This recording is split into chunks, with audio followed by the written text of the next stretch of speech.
incredible, strategic, brilliant, amazing people who struggle because they're underestimated. They're overlooked for opportunities. They can't seem to get buy-in on their amazing ideas. And 17 years ago, I set out to figure out why. And back then, I used to think that charisma was innate, that you had to be born charismatic, that compelling, captivating, intriguing people were born with this mysterious quality. And what I realized, what the research shows, is that charisma can be learned. The problem is that very smart people will focus a lot on their technical skills. They focus on their job skills. And so when they want to share their ideas or they want to learn people skills, they've been taught horrible things that don't work, like fake it till you make it, or just pretend to be an extrovert. And the problem with that is when we aren't our true selves, it feels horrible, it's exhausting, and we still can't communicate well. And so what I wanted to find out was, is there a blueprint for our interactions? Is there a way to be more authentically charismatic? And luckily, there is some incredible research on how the cues that we send to others signal to them how they should treat us. So when I set out to start with cues, it actually started with a little folder. 17 years ago, I started a little folder on my computer called Curious Cues, where I started cataloging all the cues of really charismatic people. How did they speak? How did they hold their hands? What do they do with their body? What do they do with their face? What kind of words did they use? I also did the same thing for people who were the bad guys. I got to log a lot of those interviews that made our skin crawl, where we thought something was off or wrong. I started cataloging those cues as well. And over the years, I began to see patterns that very highly charismatic people are sending the same cues over and over again, and we can learn them. And the people who turn us off, who irritate us, they also are sending cues that we can learn to avoid. So my goal with cues was to create a map, a blueprint of the 96 cues that humans use with each other to show both warmth and competence. How do we show up in a room? How do we walk into a meeting and immediately signal trust and likability and friendliness that encourages collaboration and openness, while at the same time being taken seriously, where people believe our ideas, they think we're powerful and impressive and influential and capable. And we can actually have both. In fact, very highly charismatic people hit this perfect blend of being both likable and impressive, of being both open and trustworthy and also capable and powerful. And so my goal with cues is for you to take control of the signals you're sending to others, so that when you walk into a room or you pop on video or you pick up the phone or you want to send an important text, you know exactly which cues to send. My goal is for all of you smart, brilliant, amazing, strategic people to be able to share your ideas, to be able to make sure that you're not being underestimated, that people are seeing you for your opportunities, they're seeing you for your worth. And my goal is to give you a really, really easy blueprint to do that. I hope that you'll check out Cues. It's every cue that I've used over the last few years to feel more confident, to feel more empowered in my interactions. And I hope they're cues that you'll begin to use to make sure that you're accepted for your potential, that people really want to be with you, work with you, hear from you, and I can't wait for you to try them yourself.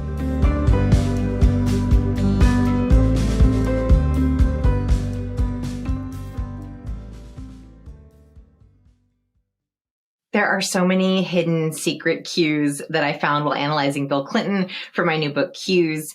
I want to just demonstrate some of these for you. A lot of the time, our hand gestures can give away what we're thinking. This is testimony from Bill Clinton when he was saying that he did not have relations with Miss Lewinsky. I want to show you a couple. So one is this mouth shrug. So when the mouth goes up into a U, we pull the corners down. This is literally a nonverbal cue of doubt or disbelief or withholding. So even when he was testifying, he was showing that he was holding things back. I also thought this was really interesting. This is like a prayer gesture. So when we put our hands together and block our mouth, it's called mouth blocking. It's also literally a prayer gesture, as if we're trying to keep it calm, keep it collected, and get some help. So many hidden cues I talk about in Cues. Be sure to check it out and order wherever books are sold. One of my goals when I was researching for cues was to find cues, the subtle signals we send to others, lurking in plain sight. And one of them I found was with The Last Supper by Leonardo da Vinci. There are so many hidden cues in this one painting, and I actually break them down in the book, but I'll give you a little sneak peek here. So First, I would pay attention to hand gestures. Why is one hand up and one hand down? I'd also pay attention to why do some people take up a lot of space and some people take up very little space. I also even break down the Last Supper in terms of proxemic zones, the zones we spend with people. There's very purposefully no one in the intimate zone, some people in the personal zone, few more in the social zone, and that tells us about their relationships in the painting. So there are so many interesting cues I break down in the book. Be sure to check it out wherever books are sold. Bieber and his team have developed fascinating strategies to help deal with his anxiety, especially when he's on stages, doing music videos in extremely high pressure situations. The great thing about this is we can use this cue ourselves. Cue number 1, havening. Bieber and his coach developed a specific cue that uses his physiologically to calm down in high pressure situations. Let's watch and see what they do. Justin and I developed a routine that when he feels stressed, that he can use a technique called havening that I was trained in. And havening is a psychosensory technique that actually raises the feel-good chemicals in your brain on demand.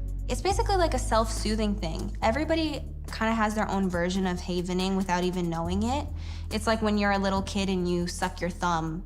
The chin tuck. Princess Diana had a signature nonverbal cue. She did it in her interviews, when she was walking down the street, when she was looking at photographers. She was known for tucking her chin down and looking up through her eyelashes. In photo after photo, in interview after interview, you see her doing this chin tuck. And I think it was an essential part of her nonverbal brand. Why?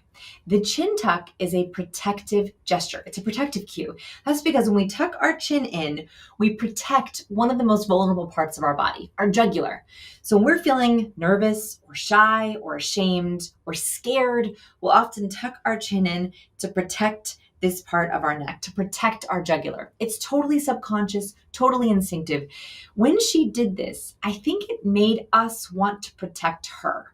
It also made her seem very mysterious when she added the little look through the eyelashes. Relaxes the larynx, the whole area of the throat and the jaw, because one of the things that makes the voice high is tension in the throat. That's right. You see?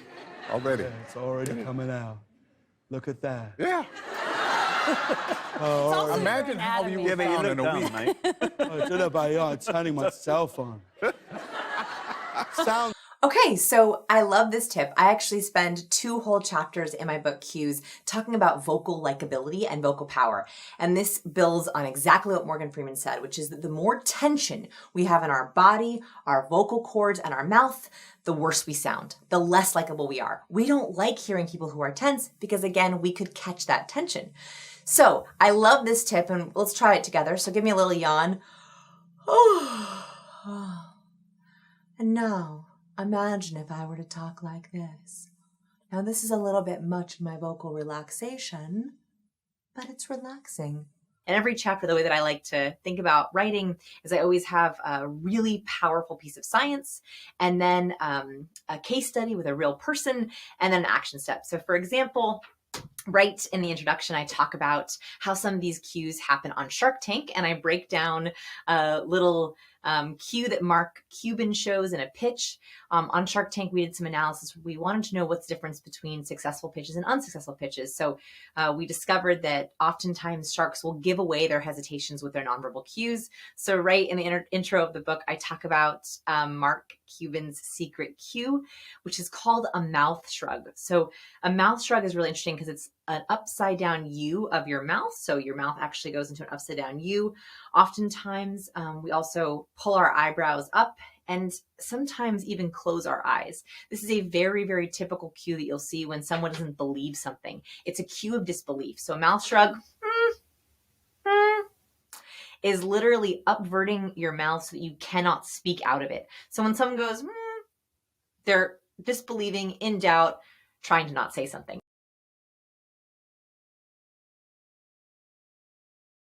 So you can know that you can trigger your own serotonin, your own oxytocin with self-touch.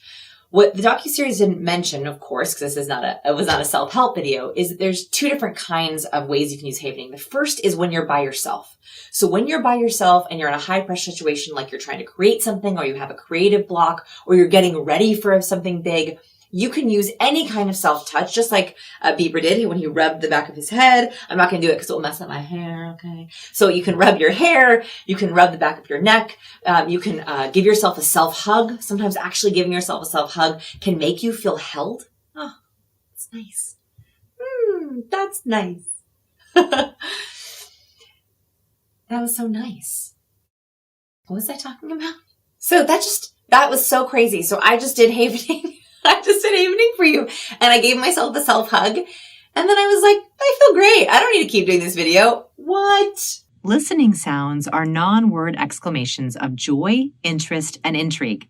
Some typical ones are ah, oh, ah, ooh, aha, aha.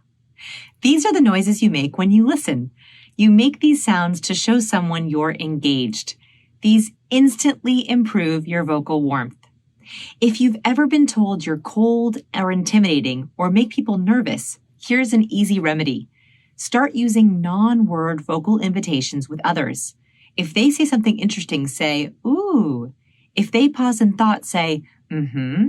If they look to you for acknowledgement, nod and say, uh-huh.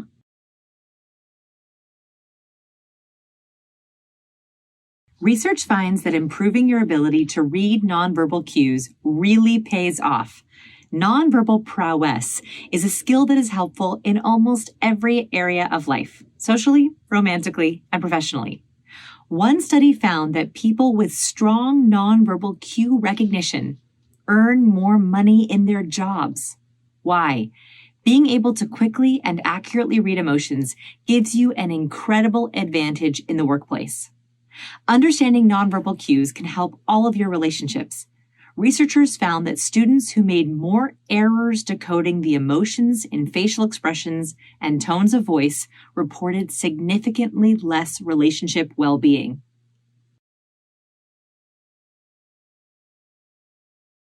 He also tends to pull those eyebrows down, which also creates a very serious effect. That's because when you pull your eyebrows down together, it's a partial anger microexpression. I sound like, do you hear? I kind of sound like Obama. I think because I just did the impression, I'm sort of speaking like him. But I don't usually speak this way, especially on my YouTube channel. That's really crazy. So when I pull my eyebrows down and it makes me more serious, and they actually have found that when we there's 7 distinct muscle groups that are used to form the anger microexpression. And when we do so, it makes us look more powerful. So the anger microexpression, we pull our eyebrows down, we tighten our lips so they're much more tense, and we tend to harden our lower lids. So you'll also notice that when Obama is speaking, he'll pause and he'll sometimes look off to the side and then back and press his lips together and harden his lower lids. I'm gonna try to do it for you. Okay. The fun section is all about our imagery, why we wear certain colors. You know, there is a reason why Cues is red and Captivate was blue. I talk about that. Well, I wear more red now because those have different psychological meanings for different people, as well as the imagery that we have in our profile pictures and our marketing materials and how we come across to others and the subtle signals that we send in how we come across on our brand assets.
Hello, hello, friends. Oh my goodness. Happy morning, afternoon, good evening, wherever you are in the world. I am so excited for today. If you're joining us live, feel free to go into chat, say hello, tell me where you are in the world, tell me your favorite cue if you've already started reading. For those of you who don't know me, I'm Vanessa Van Edwards. So good to meet you. You know, I love a good wave. We already have some people in chat. I love it. We have people from San Diego, from Kenya, Ciao from Italy. I love it. Oh my goodness, from Atlanta, from Argentina, from Israel, from Mexico, Romania. Oh my goodness. Hello, hello. I'm so excited you're here. I feel like today is 17 years in the making. I started researching what we're going to be talking about today, 17 years in the making, and this is a free class. So we're teaching today, my friends. I have a lot of science coming your way. So we're going to be talking about 5 questions that can change your life. These are questions about reinventing yourself, about leveraging your cues. We're going to be talking about some mind-blowing science. I'm going to be sneak peeking a bunch of interesting nonverbal, verbal, and vocal cues we're going to learn together. I also get to know you. And this is my first ever video Ask Me Anything. My goodness. I already have had so many questions submitting. So if you have more questions for me, I will do my very best to get to all of them, put them in chat so I can see them. I literally have the chat here. Illinois, Australia, Norway, Portland, Oregon. Can't wait to get the book. Yes, Mike. I love it. Cherry Cake from the Netherlands. Cherry Cake. I really like your screen name. I love it. From Honolulu, aloha. Michigan, India, Cameroon, Latvia. I love it. Oh my goodness. Someone said, what? This is crazy that you're already on chapter 2 of Cues. Yes. This is incredible. Marcus, chapter 2, you are a speed reader. I am inspired and impressed. By the way, after this live training, I'm going to actually go to a real bookstore, the ones that few exist. I'm going to pick it up for the first time. So I'm excited too. I've already read it though. I've already read it many, many, many, many, many times. Hello from Iran, Haiti, Brazil, from Texas, my sunshine state, Oregon, Connecticut, Turkey. I love it. Okay, so here's what's great is today we're going to be talking about universal cues. So not cultural cues, but cues that are heard around the world. Not only people's impressions of you, but also I believe, and this is what we're going to be really tackling today, your cues tell the world how it should treat you. So the cues you send to other people, tell them how they should be thinking about you and treating you. And so the more that we can get in control of our cues, the more that we can empower them and feel confident, the more that we feel that we're telling the world exactly how we want to be treated. So that's what I'm most excited about today. I'm not going to get too into it just yet. We're just warming up. Hello. Oh, I'm so happy to see everyone from Brazil, from Virginia, from Costa Rica.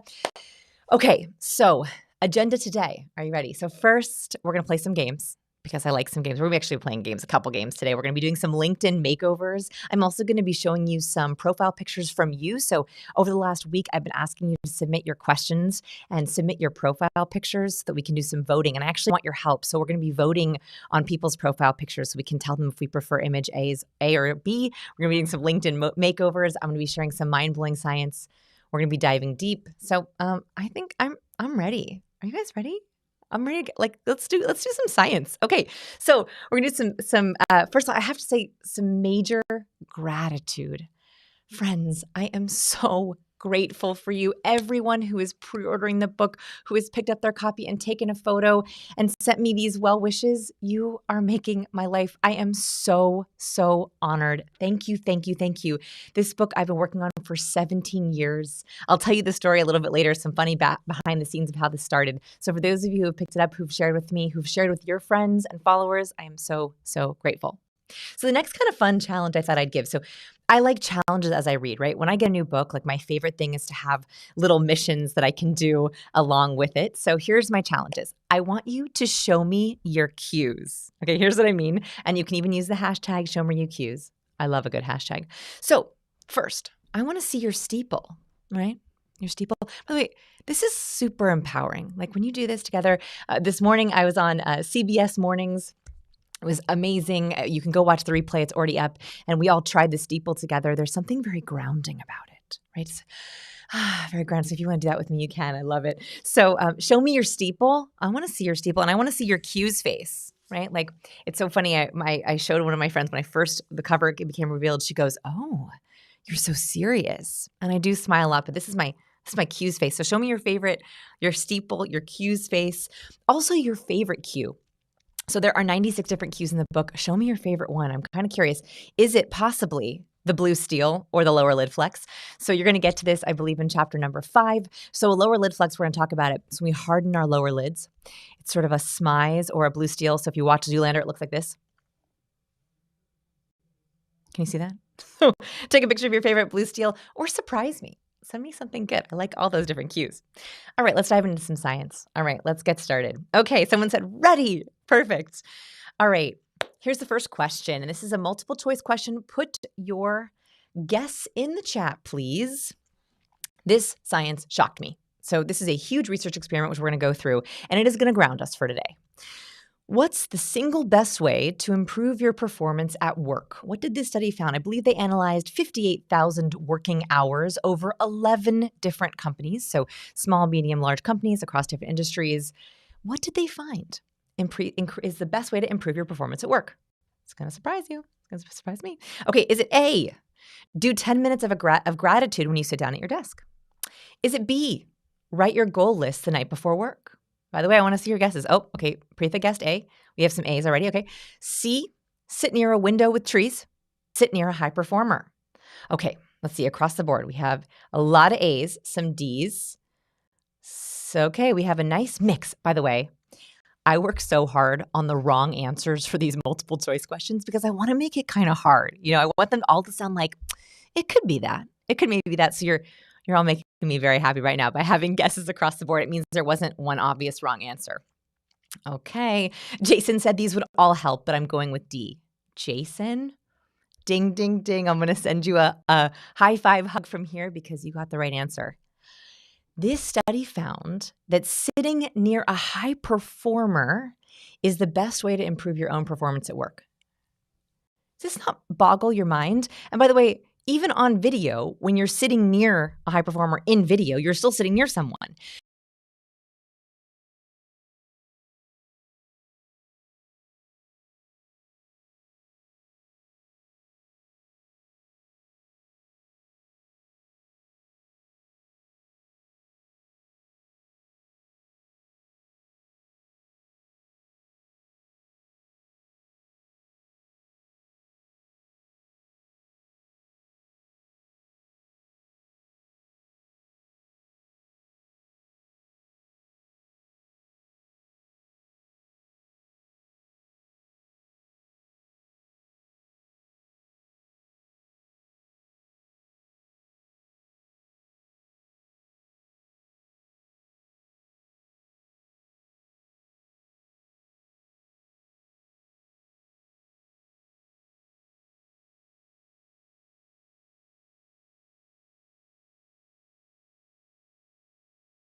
We're going to come on this one. Can you see me? Can you hear me? Audio and video will cut out. Actually, I'm going to keep going on my computer. Can you see me? Can you hear me? Uh-oh. Oh. They say that they still can't hear me or see me. Can you make sure it may be working on my computer? You're live. You're good. Is it good? Okay. Look at this. We were in this fancy studio and I'm just using my own computer. I hope you can hear me. Thank you for that patience. Okay. All right. So let me go back into my slides. Thanks for that. Now we get a close view. Are you ready? It's good I fix my face before we did that. Okay. Someone said I can hear your lipstick. I know. I didn't know we'd be this close either. Okay. We're going to get really intimate today. All right. Let me go back into those slides. So, by the way, when do we know when it dropped out? I'll make sure I do the last slide again to make sure that everyone got it. Let's make sure. Just need to share slides. Yes. Okay. So, by the way, thanks everyone for being patient with us. Fancy studio, and it didn't even go through. It's okay. We can still see in here. Okay. Thanks everyone. Everyone's like much better. Gorgeous. Thank you. Okay. So this is shocking because people who sit within 25 feet of a high performer improve their own performance by 15%. This is what we are talking about today. that our cues are contagious, that when we are around high performers, highly charismatic, successful people, we catch their cues. When we are our most charismatic, most competent, most confident self, we infect others with that charisma and that competence.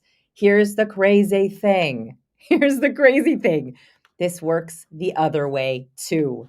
Sitting within 25 feet of a poor performer in the office decreased performance by 30%. Right? Like, this is crazy. By the way, hey Scott, can they see the red slide?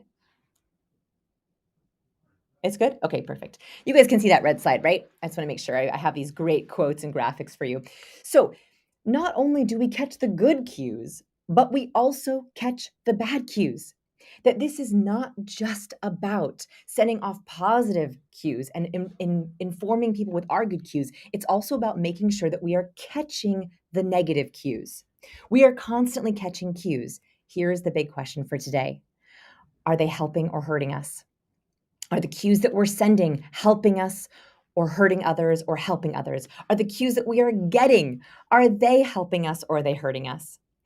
This is why, by the way, this is why after we hang out with too many people, this is me after too much peopling, like there's nothing more true about this story that about this meme. So what happens is after we are with a lot of people and we catch a bad mood, it can often happen because we caught a bad cue.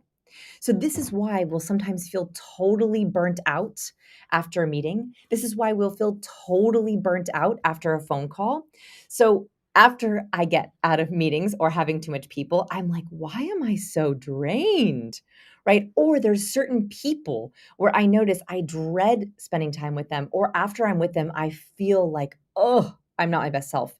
This also happens. So the reason that we'll sometimes feel like we're not being respected, or we just don't click with people, or we don't feel like we belong, or we are feeling underestimated, where you're in a meeting or you're with people and you don't feel like something is working, or people are interrupting you, or you can't be your best self.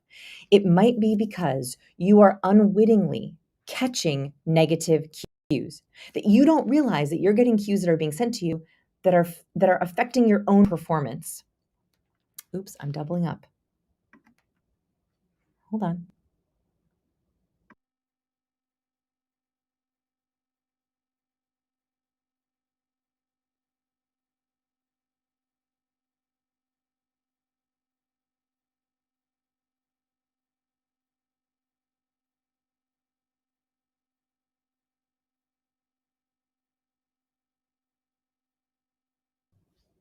Okay. All right.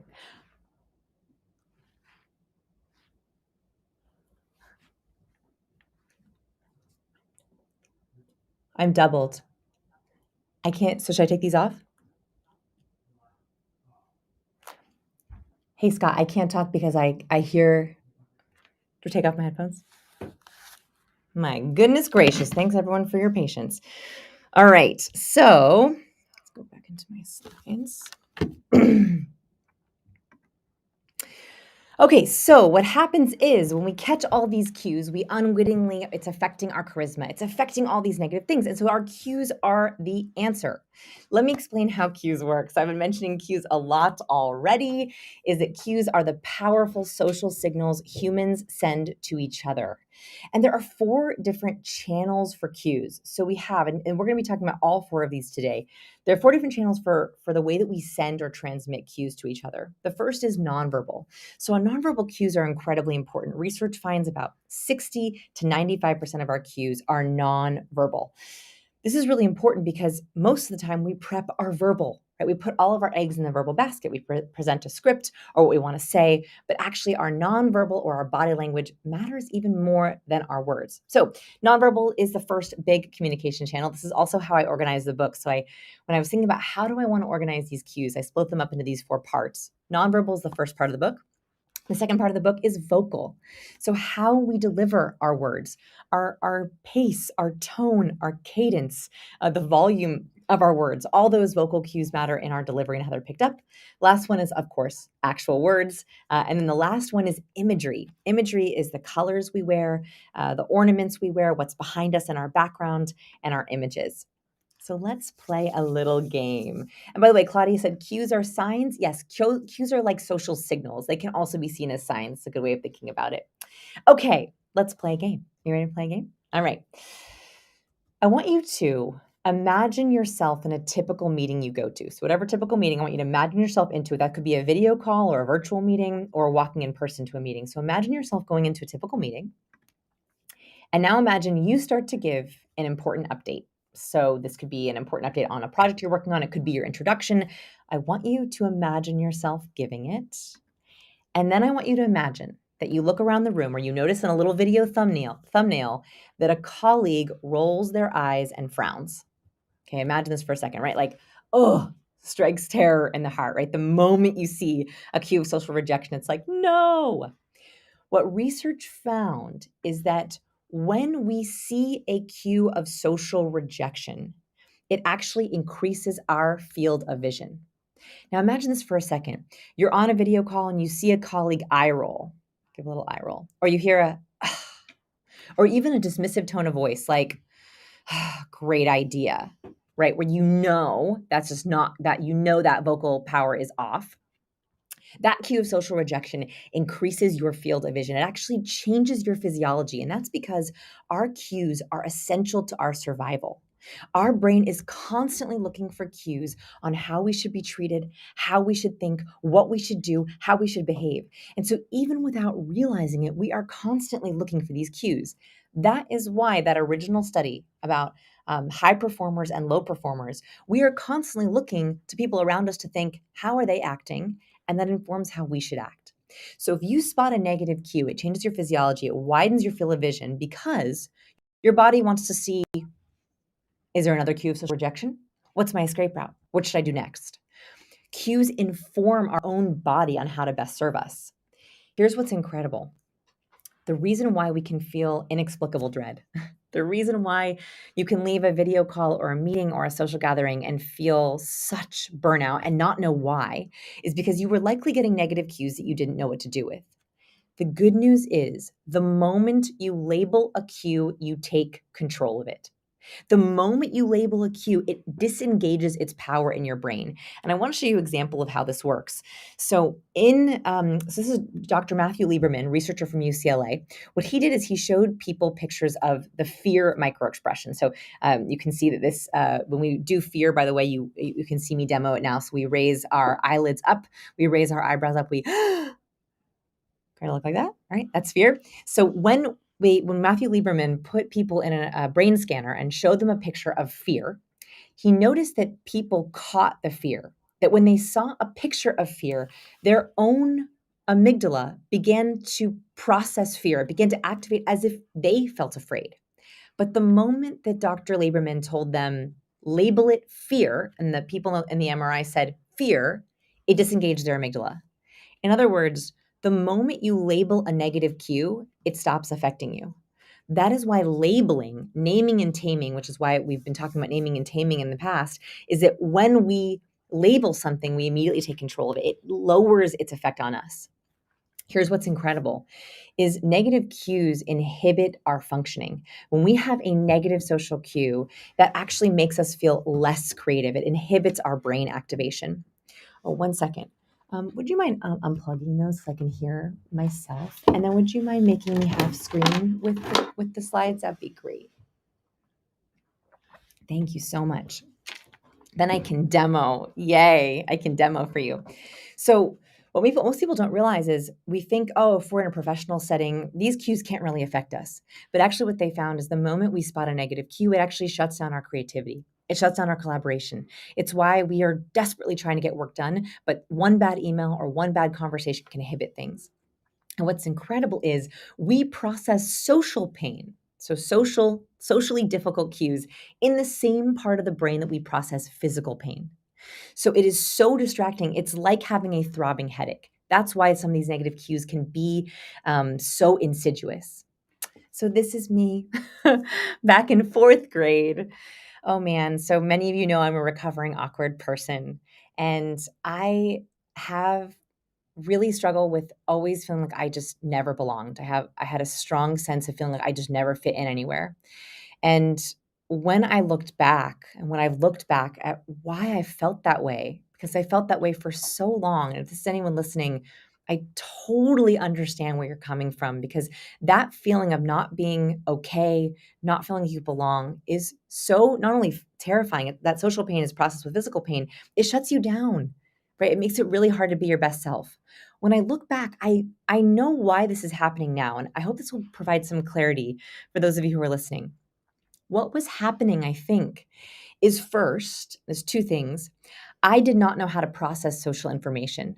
So I was getting social information from lots of different sources, from friends, from parents, from teachers, but I wasn't able to process it correctly. And so it was overwhelming me.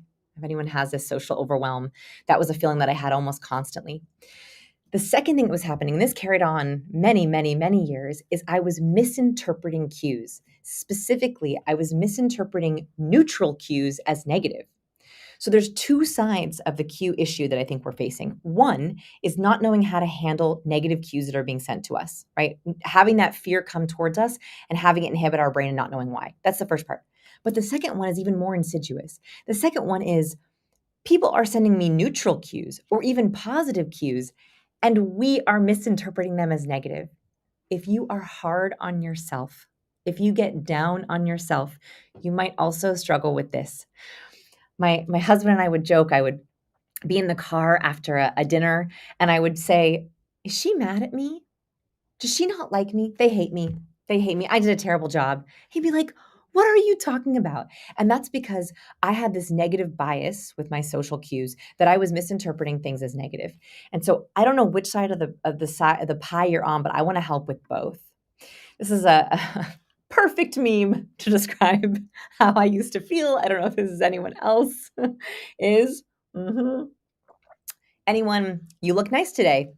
They're making fun of me, right? So I would misinterpret these positive cues as negative. This is actually a real phenomenon. When I read this study, it provided me with so much relief. People with social anxiety are more likely to misinterpret neutral facial expressions as negative. So, this is not your fault. If you experience this, you are not alone. This is actually a part of how our brain works, and we have to literally work to rewire it. This is why I joke that I'm a recovering awkward person, is that I was just misinterpreting things. Now, I'm curious, and this is my next challenge for the chat. So, get your fingers ready, okay? Oh, by the way, Charlene said yes to the social overwhelm. Understand that very, very well. I get you. I so get you. Okay, so here's what I want you to think about. I want you to ask yourself, how does your awkwardness dress up? And what I mean by this is if you have a moment where you're doubting yourself or you don't feel like you belong or you misinterpret something, what happens in your body? What happens to your mindset? I think that awkwardness dresses up as other things. So sometimes awkwardness can dress up as mean sarcasm. Sometimes awkwardness can dress up as judgment or fear or hiding. I think that there's sort of two ways that people can go in their awkwardness. And tell me which one this is oh, by the way, people are upset with my mouse. Is that better? Did I move it off? Thank you for that. I'm sorry my mouse was in the way. Oh my goodness, Molly said laughing at nothing. That is so yes, I call that chronic giggling, right? You just like giggle because you don't know what else to do. So I find that there are two sort of ways that people react to their awkwardness. The first one is they shut down. They go into hiding, they close up, they become quiet. It's very hard for them to think of any answers, let alone charismatic answers. There's a shutdown effect that awkwardness causes this sort of closing. This is you, that would be closure. Other people, on the other hand, will dial up. Their awkwardness makes them overtalk. It makes them talk too loudly. It makes them show off or name drop. So I'm curious. Oh my gosh, these are so funny. Donald said, telling bad jokes about myself. Yes, someone said I get quiet, right? So you shut down, quietness, hiding. I get quiet or lean into humor. By the way, Deirdre, that's a good one. Leaning into humor is actually a good way for your awkwardness to dress up. So another idea here is it could also go into people pleasing. Does anyone have that? Where your awkwardness just makes you say yes to everyone? Some people get into passive aggressiveness. I know that one's hard. Oh, Whitney said people pleasing too. Yes. Oh, uh-huh. Yeah, Joey said, I'm a giggler. We have another giggler. I try really hard. I can get into giggle too when I get awkward. So passive aggressive, being dramatic, being critical, and that could be being critical of others or yourself, and again, self-attacking. The reason I want you to think about this is, again, if we're able to label our instinct, if we're able to label where our awkwardness goes, we're able to know a lot about our instincts. That can help us disrupt that cue cycle. So this is actually the very first step in our journey today of reinventing ourselves, is how does your awkwardness dress up? And by awkward, by the way, I mean any moment where you don't feel like yourself. I mean any moment where you doubt yourself. I mean any moment where you feel like you aren't showing up as your best self. That's what I mean by awkward. So it's really important to understand where your awkwardness goes. Oh, we're saying some folks on Instagram are saying they can't see our presentation. So anyway, by the way, all my Instagram folks, if you want to go to scienceofpeople.com, we have the live link as the first article in the blog. So if you can't see the presentation in Instagram, you might want to check on that, and hopefully, or you can go to YouTube and it will show you the full presentation and also all the amazing comments. All right. This brings me to my very first question. So this is the first question for reinventing ourselves. I want you to be honest with me. And if you're willing, I would love for you to put this in the chat.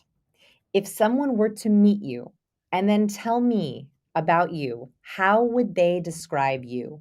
So on a neutral day, so not on your best day or your worst day, how would someone describe you? What words would they use to describe you? Put this in the chat. So what would pop into their head? Be honest, what you think people would say. Oh, someone said rebellious. Oh my goodness. Ellie said warm and approachable. Someone said cold. Irene said polite and reserved. By the way, thanks everyone who are saying so excited to read the book. This is just us ready for the book. All right, we got energetic, outgoing. Simon said narcissist. Okay, Simon, that's an amazing thing to know about yourself. We're going to try to change it. Moni said sad. I'm sorry. Andy said funny. And Watt said introvert, quiet. Oh, Danielle said talk too much. These are super interesting, by the way. If you read these in the chat, overthinking, boring. Manzana said pizza-ish. Pizza-ish. I like that. I've never heard that adjective for interpersonal skills. I like it. Kiana said ditzy, question mark. That was almost the question inflection. Quiet, surreal, mysterious, sympathetic, awkward, standoffish. The reason why this question is so critically important is because we very rarely take a moment to try to self-identify, to try to take a step back from how are we coming across to others. The way that you come across to others tells them how they should treat you. If you are having trouble with people not taking you seriously, people interrupting you, people not wanting to spend time with you, people not including you, this is the question that's going to begin to change things. It's trying to figure out, okay, what cues are you sending now so we can reinvent them? That is the reason why we're doing this. These are all so interesting. Nice, funny, peaceful, calm, quiet. All right. Ooh, I missed one. Now, if you are overthinking this, I have a little challenge. So if you're like, I don't know, I can't answer in the chat, it's too hard, I have a bonus challenge for you, which is I want you to text your best friend or someone you trust or a parent. Oh no, a mom is going to be biased. Moms are biased. They're always like, you're amazing, right? So moms might be a little biased. Text an honest best friend and ask them, if you were introducing me to another person, what adjective would you use to describe me? Or if you want to give them a little more choices, what 3 adjectives would you use to describe me? Whew, that's a good one. So if you want to text your best friend, what 3 adjectives would you use to describe me? So if you're having trouble with this one and you want to get sort of a different perspective, that can be a helpful one to try. To be able to be more purposeful, to be able to reinvent ourselves purposefully, we need to have accurate cue decoders and encoders. So what I mean by this, and we talk about this in the book, is there's 2 aspects for cues. There's decoding and there's encoding. So decoding is a skill we think about a lot. That's reading other people's cues. And that is the first thing we need to thrive and survive. We need to know exactly what cues are being sent to us. The second thing we need to know is we need to know exactly what cues we are sending to others. That's called encoding. If we know the exact social signals that we're sending off, so all of my folks who said, who use question marks or were uncertain, if you are uncertain, I want to make sure that you know exactly what cues you are sending to other people. The reason for this is because in every interaction, whether that's a text thread or an email or a video call or in person, we are always wondering, what does someone think of me? And the more clear we can be with our cues, the more clear our communications become. So the 3 questions, and this is going to a much deeper level. So if we can just get deep for just a minute, I promise we're going to go back to the science in a second, but let's just get deep for a second, which is, when we are interacting, we are always asking these 3 questions to ourselves, and we are desperately looking for cues to answer. What do you think of me? And am I okay? Are we okay? And am I loved? Right? That is the deeper level. What we're talking about here is, when we're in interaction, we're wondering, do you like me? Do you accept me? Do I belong? And so I want not only for you to know what those cues look like, but also for you to begin to purposefully send those cues to others, because that is giving them a social gift. When you can send clear cues to others, they know, oh, you like me. I'm okay. We're okay. I'm cared for, or I'm loved. And that is the deepest way to interact. These are the 3 questions that started my journey 17 years ago. So I promised I would share a little bit of kind of behind the scenes of how I wrote the book and where this research came from. So 17 years ago, I remember it very, very distinctly. In 2005, Lance Armstrong, I think I have a picture. Lance Armstrong went on Larry King Live and insisted he had never doped. He was not doping. Of course, we know later that Lance Armstrong did come out as he was doping. So it was a massive undercover scheme. And I remember seeing that interview, and right after he told this massive whopper, like this massive lie, he lip pursed. He pressed his lips together into a thing. Now, that's a really powerful cue of withholding. We're trying to hold back or restrict ourselves. We mash our lips into a hard line. We press them into a hard line to almost hold back. We're like telling ourselves, hold it in, don't say anything. So around this time, I started a little folder on my desktop called Curious Cues. And in this folder, I was collecting all these cues that I was noticing. And what was interesting is in the beginning, there were sort of 2 buckets. And I almost organized the book this way. So when I was thinking about how to organize the book, I almost did positive and negative cues, part 1 and part 2. But what ended up happening was a lot of the cues are actually, some of them can be both, depending on the situation. So I ended up doing it in modes. But the very first bucket I sort of found was all these negative cues, that whether it was athletes or politicians or celebrities, when people were lying or fibbing or in shame or guilt, they tended to show the same cues over and over again. I was even seeing them in paintings. I was even seeing them in pop culture memes. I was even seeing them in political examples. So there was these negative cues that I was seeing. That was the first bucket. And the second bucket was that I noticed highly charismatic people, compelling, magnetic folks that we are drawn to. They were showcasing distinct cues to signal to the world that they were charismatic. And I started to notice, again, across politicians, athletes, celebrities, it didn't even matter their industry or where they were from or their age or their gender or their race, they were still showing these same cues. And I wondered, what if we were to catalog these cues? What if I was to try to create a code, or I was to codify all these cues into a usable framework?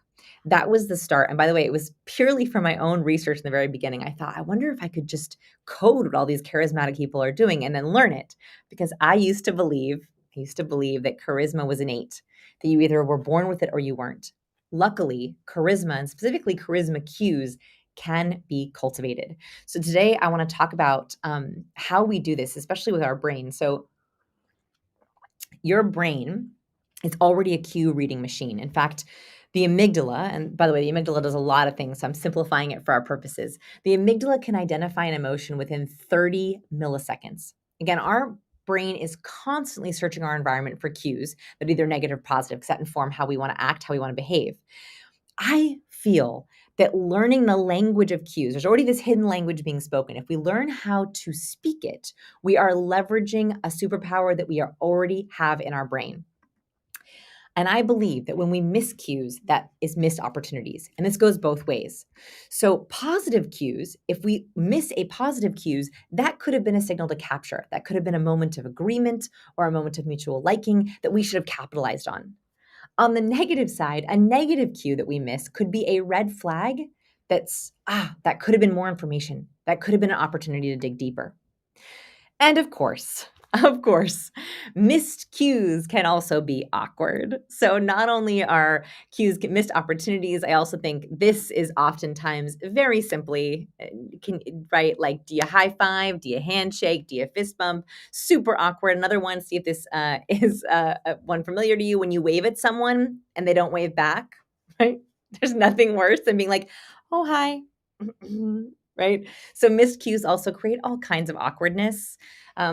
I also just needed to have an elf meme in the presentation at some point just because I love it, right? So do you hug? What do you do if you forget to greet well, right? So all those are different missed cue opportunities. Oh, I want to show one. Actually, I think it's showing up pretty well. No, okay, we're gonna actually show a little video here. I want to show you another missed cue opportunity. So this is a pretty famous one from Tom Brady.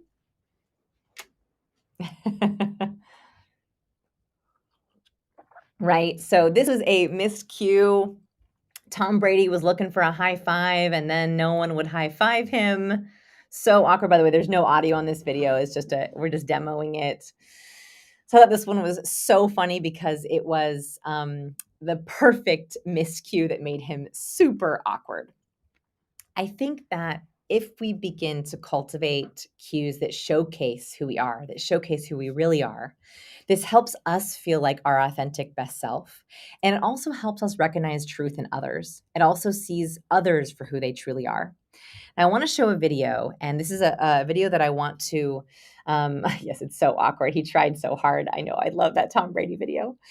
So I want to explain one experiment that was the moment that I realized that we have this super cue reading machine that we're not taking advantage of, and it's called the door experiment. The door experiment is quite a famous experiment in the research world. I'm going to show you a video of the experiment in a second, but first I want to just walk through it.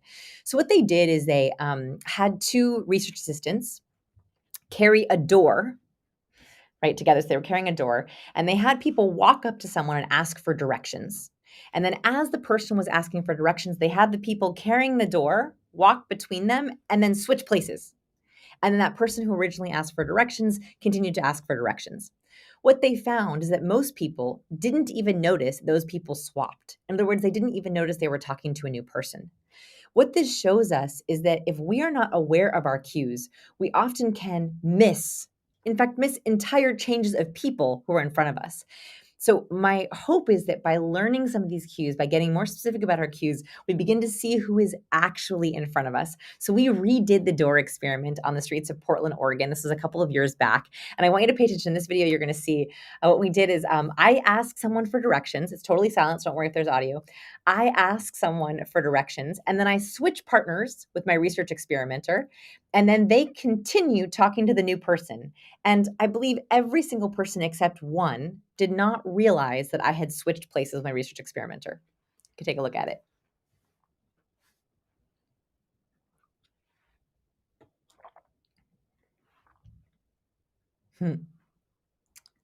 Here we go. Here we go.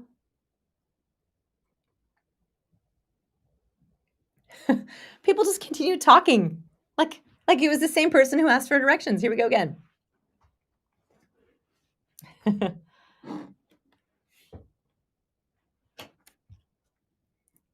By the way, that experiment was so hard to do. It was so hard. I think we have one more. Yeah. So here I am asking for directions. And then wait a second. And then she carried on talking, right? All right, we can go back to slides so I can show. They can't see the video. Oh, well, you have to. You know what we'll do is I'll post the video after the fact so you can watch it all on YouTube. The other amazing thing about reading cues, so not only does it help us see people for who they actually are and also make us feel like our authentic self, is that research has found that people who are better at cue recognition earn more income. There's this sort of ripple effect that when you are actually taking in the cues in your environment, you're able to identify miscommunications, you're able to identify issues much faster, and this makes you a more critical team player. I think that is incredible. So this is research by Dr. Daniel Goleman, an incredible researcher in emotional intelligence. And specifically, he found the added profits for partners with strengths in social skills were 110% greater.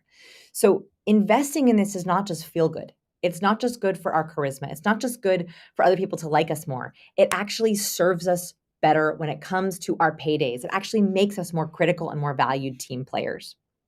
Okay, here's the key. Let's talk about how we use cues to reinvent ourselves. So I think that the more we can take control of the cues we send to others, the more that we can spot the cues being sent to us, that is how we can begin to reinvent ourselves. That is how we can begin to showcase our best self. So here's question number 2. Are you ready? Get ready for chat. So here's question number 2. I would love to hear your answers again. So the very first question was, how do people currently describe you? The second question, how would you like someone to describe you? So if you think about your ideal self, what is the ideal way you want someone to think about you? What is the ideal way you want someone to think about you? Okay. So I want to see what your ideal is here. So what words do you want to embody?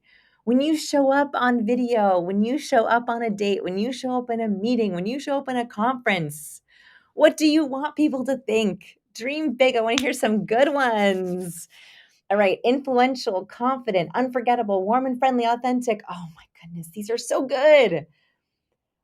Look at these words in this chat. Supremely confident, charming, cheerful, one of a kind, optimistic. Oh, I like it. Donald Sutter. You want to know this guy. Kind-hearted. I want you to get really specific with these words, right? I want you to think, when I meet someone in every setting, I want them to have this word pop into their head. The way that we take control of our cues is we are purposeful, right? Purpose creates reality. The biggest mistake that people make is we leave our charisma up to chance. We say, I hope I'll come across as confident. I don't know what I should do with my hands or what I should say, but I hope I come across as confident. I want to be so granular that we can say, in the next meeting you have, I want you to be kind, genius, and seen as radiant. I want to be super specific because those cues, we can use cues to align with each of those words, each of those adjectives.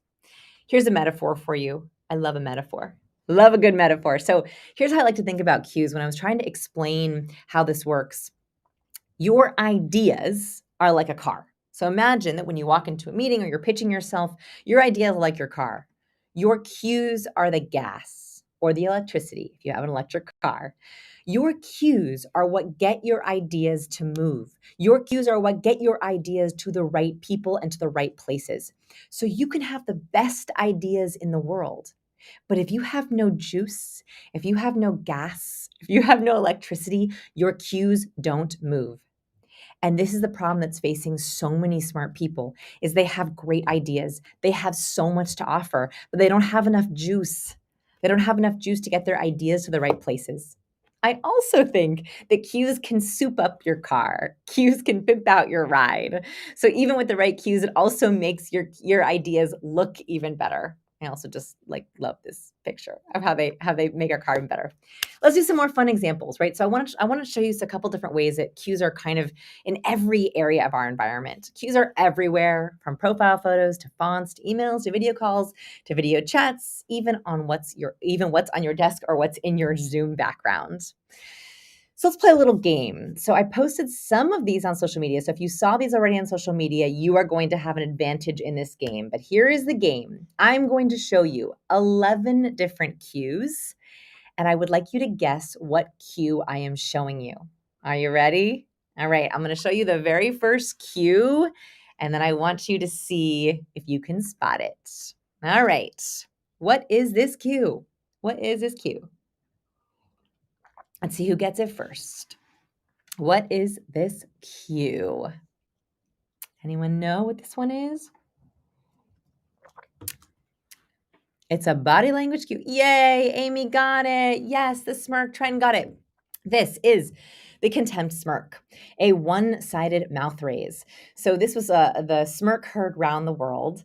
And the reason for this is because she pulled her mouth into this one-sided mouth raise. And by the way, the smirk can happen on either side of the mouth. What's interesting about this cue is I actually think that this is a specific cue that I like to call resting bothered face. So There are two different kinds of cues. You will learn about this in the book. There are cues that they stand alone, they mean something. So a contempt smirk can mean contempt or pessimism or scorn. But there are also some cues that people use as punctuators, that people out of habit do those cues. And I think, unfortunately, this is her resting bothered face, that when she is concentrating, when she is thinking, she pulls her mouth into that contempt scorn. This is incredibly important for you. What is your resting bothered face? Do you know at rest what your face looks like? So I have resting sad face. I do. I have resting sad face. So you're ready to see my face at rest. So my face at rest, my mouth goes kind of down, my eyes go down. So this is my face, totally neutral, but I look kind of sad. I'm not sad, but don't I kind of look sad? I have resting sad face. It is very important, and we're going to identify this in the book, for you to know what your resting face is.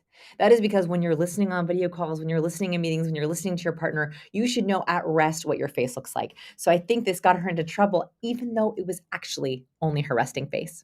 All right. I gave this one away. So I'm going to reveal it to you. So this one we talked about is a lip purse. So when we press our lips together, oh, Nicholas said, I must have resting tired face. Nicholas, that's a thing. People are always like, are you okay? Are you tired?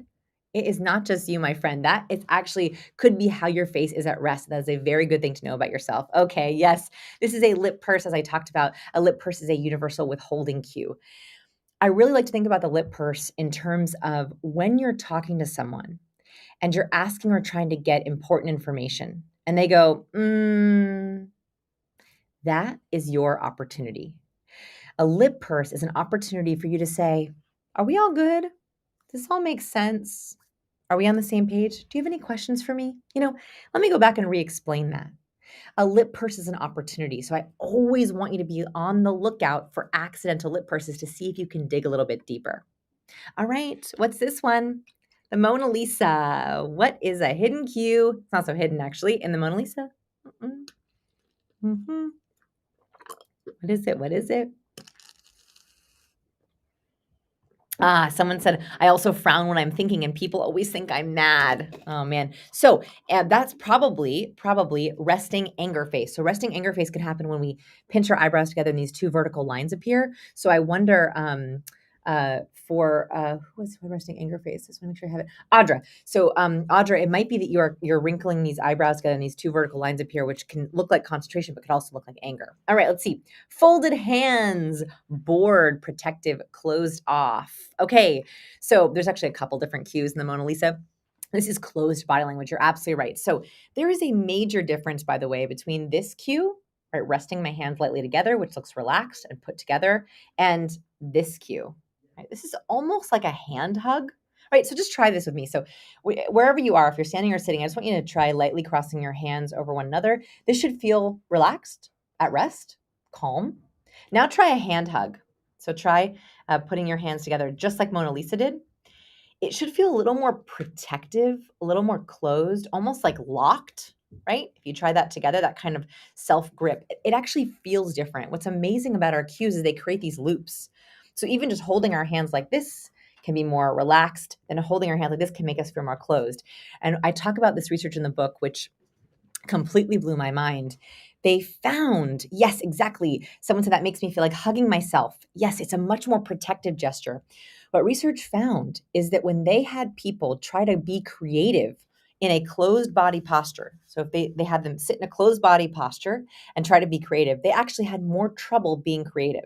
In other words, a closed body can create a closed mind. So just having a closed body can actually create a closed mind. There is a feedback loop that happens with our cues, which is incredibly powerful if you know how to leverage it. Oh, this is a fun one. All right, who got it? Who got it?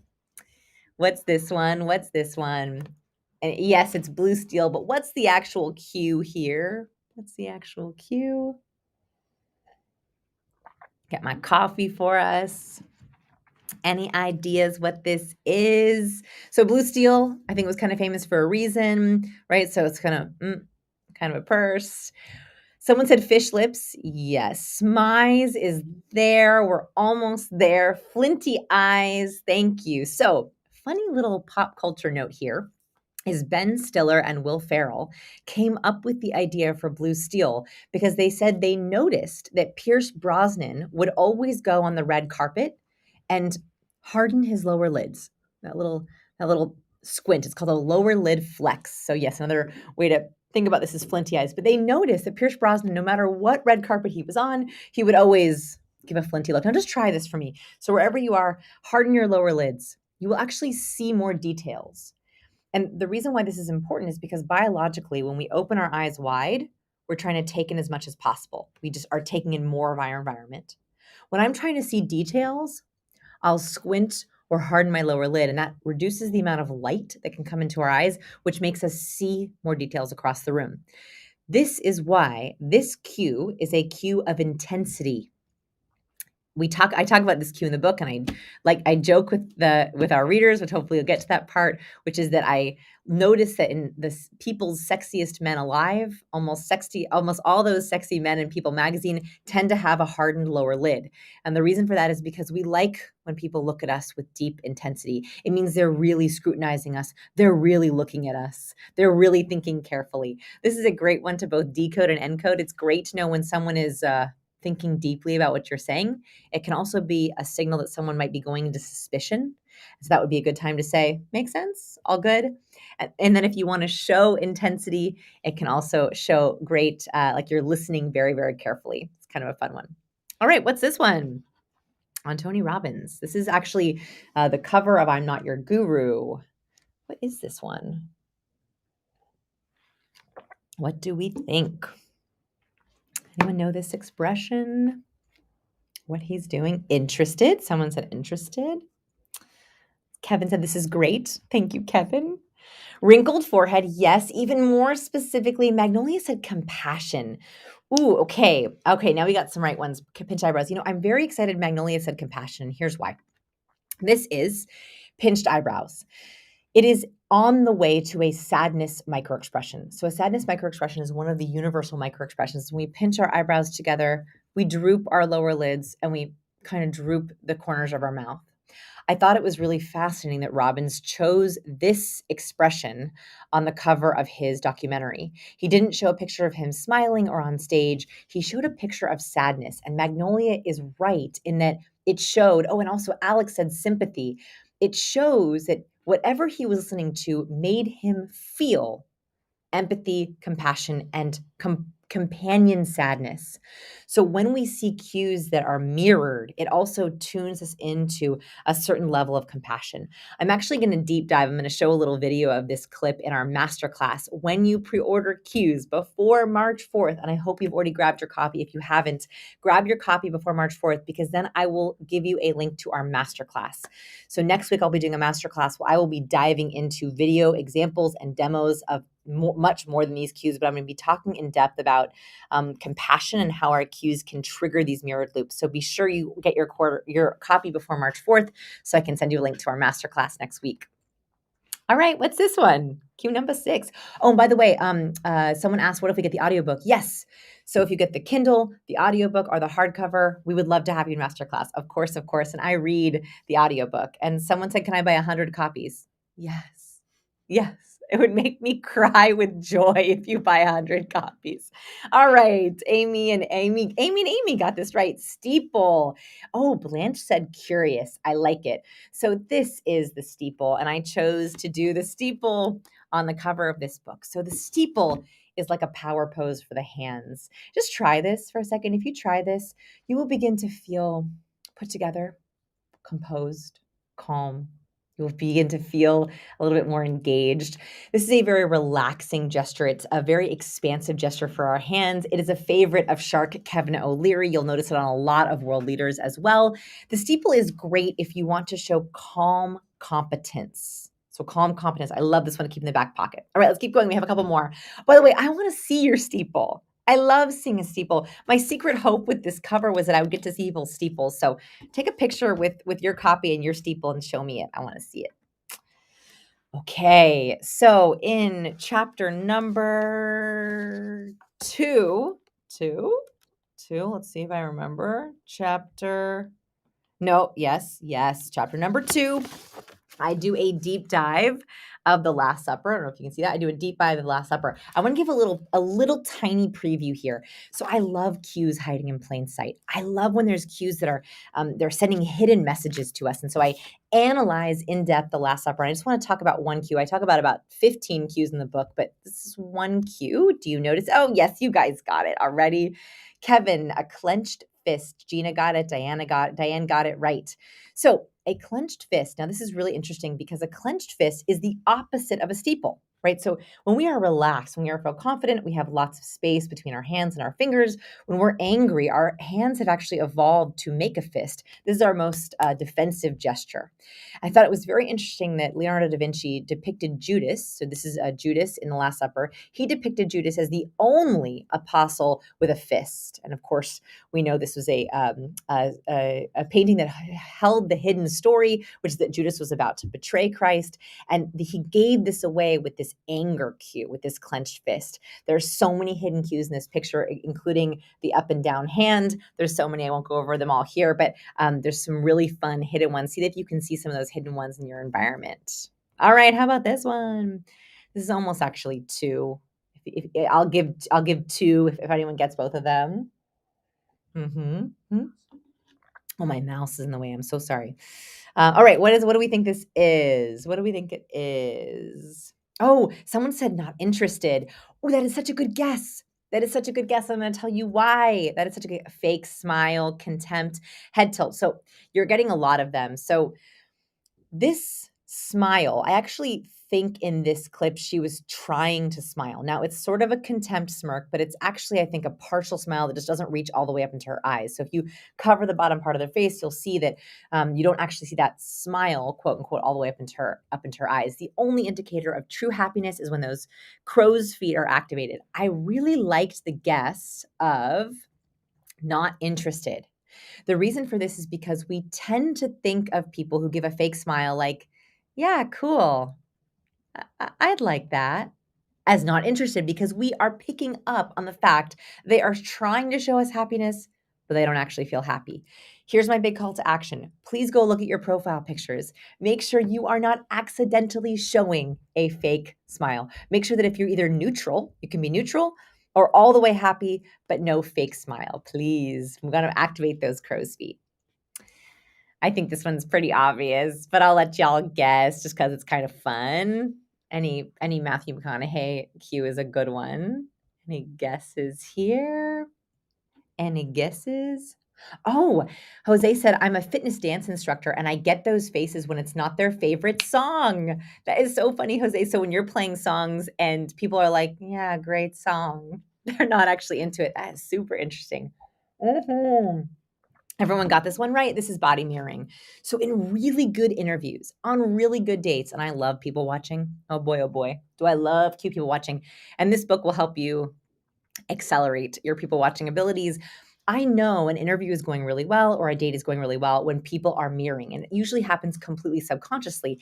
In this interview, I thought it was so interesting. They were almost copying their legs. So when Matthew would cross, Sheeran would cross, when Sheeran would cross, McConaughey would cross. It was a very interesting, subtle way of saying, I non-verbally respect you. And they kind of were copying their cues, which was so sweet. So, by the way, they were also folding their hands in the exact same way. On really good dates and really good interviews and really good negotiations, you'll see subtle mirroring. And research I talk about in the book, which blew my mind, was that when people go into salary negotiations, when the person who is negotiating mirrors the boss, they earn more in their salary compensation package. In other words, subtly mirroring your negotiating partner is one of the best ways to get more out of the deal. And this is research that looked at real salary negotiations, not mock salary negotiations. They looked at real salary negotiations. They coded them for cues, and they found that mirroring was the biggest predictor of who would get the largest compensation packages. Right? I wish I had known that earlier, right? That would have been an incredible power cue to have in my back pocket. So yes, this is body mirroring. I'm actually going to skip this video. We're going to post a link to it because the videos weren't showing up great before. Cue number 10. What's this one? Oh, Nicholas asked a really good question. Should people read Captivate before cues? You do not have to.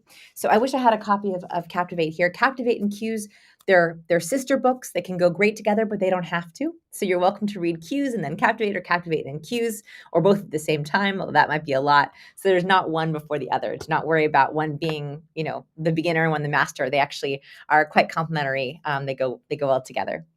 Okay, surprise, eyelid raise, shocked, angry. Okay.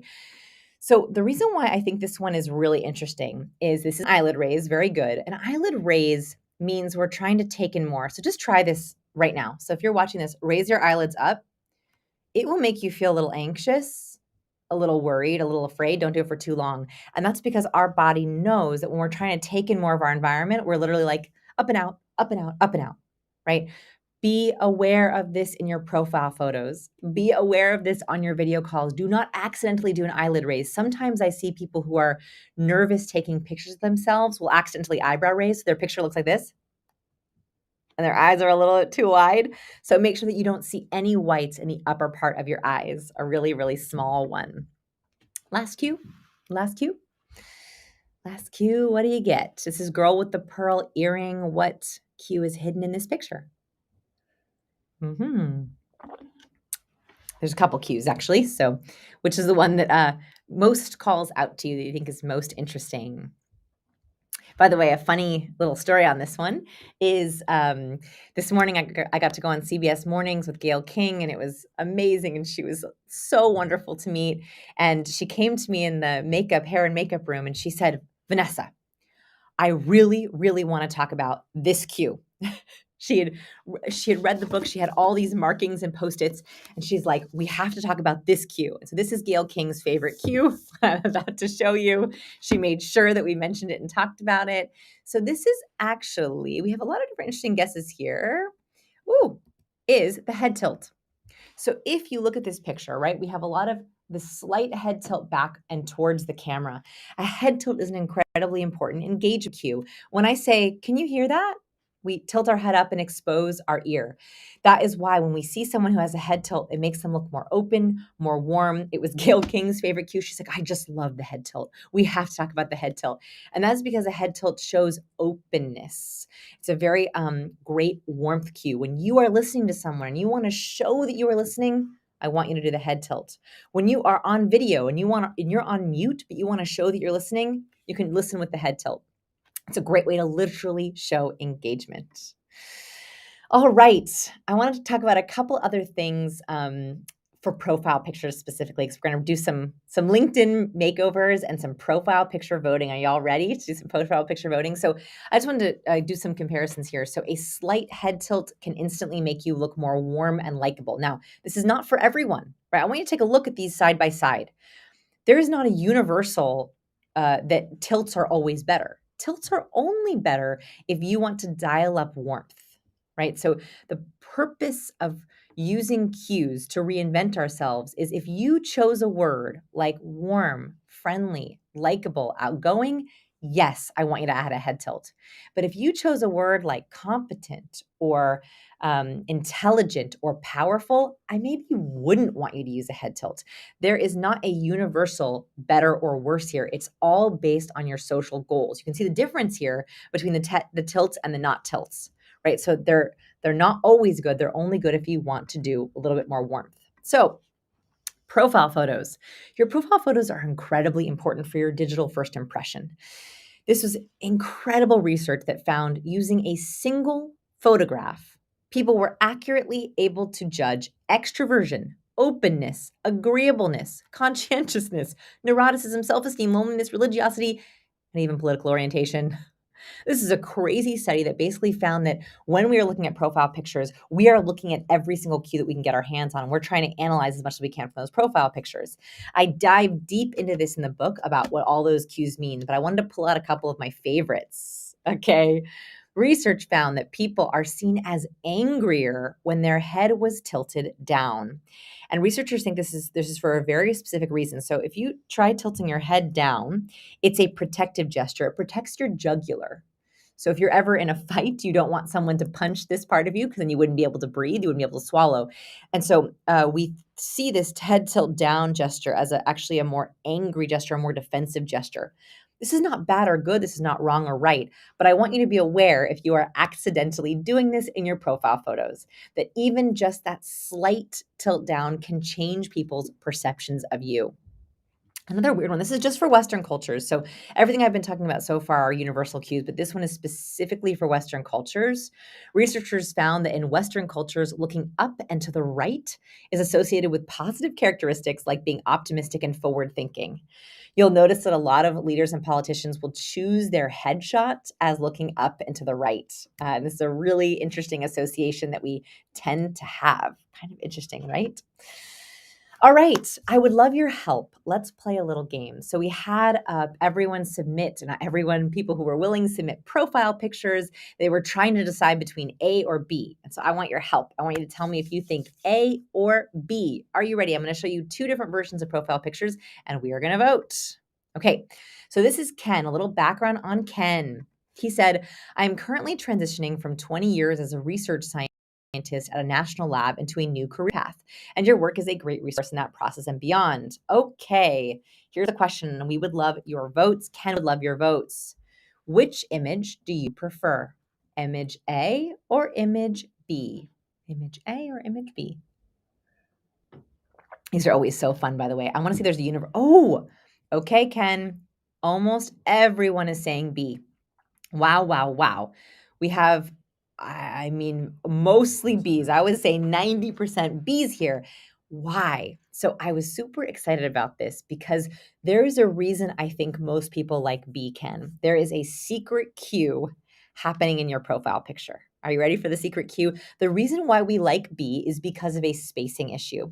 So I dive into this in chapter 3, which is called The Body Language of Leaders, but I want to share it with you here, which is humans have invisible rules of space. One of the cues we use is how we use space. So there are 4 different zones of space. The first is the intimate zone. And this is the ranges are a little bit different for each culture. The zones are the same, but how far they are depends a little bit on each culture. So there's intimate, personal, social, and public. Here is why I think, Ken, people are preferring, and I also prefer image B, is because if you look at the first image, so image A, you are in the camera's intimate space. And people don't like to get intimate with people they're just seeing. So if this is your LinkedIn profile picture, or even your dating profile picture, it's almost like being too much of a close talker. You're getting too close too fast. So that 0 to 18 inches, it puts you too intimate. Whereas image B, that's the sweet spot. You're in the personal zone, and we like to get to know people in the personal zone. So that little secret cue is why I would definitely choose B, that secret cue. Oh, by the way, look at your profile picture and see if you can see if you're too close or too far to the camera. So here's an example. Even on video, I try really hard not to be this close, right? Even now, when we had to switch cameras, I kind of made sure I was at least 1.5 feet away because I wanted to make sure I wasn't too close. By the way, should I clean my screen for y'all? Hold on. Is that better? Is that a little better? It was a little fingerprinty before. So even being that close to the camera, so make sure that your camera on your video calls is also at least 18 inches away. All right. This is why I wanted you to begin to think about how would you like someone to describe you? I want to get even more detailed here. So, are you thinking about using your pictures for social or professional settings?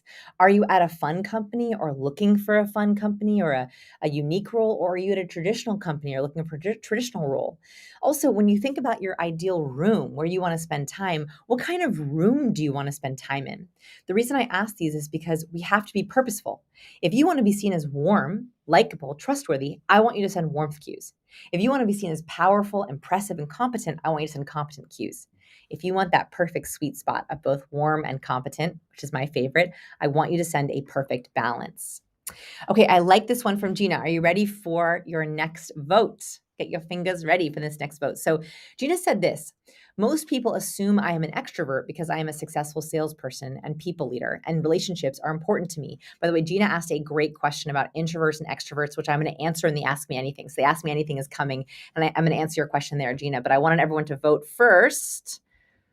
Gina, what is off favorites? Image A or image B? Image A or image B? By the way, I'm pretty sure image B was supposed to be a little bit, it just was a smaller photo. So ignore the blurriness. Ignore the blurriness. But what's your favorite? I'm very curious about this one. Do we like image A or image B? Pretend image B is not blurry just because I had to blow it up for you.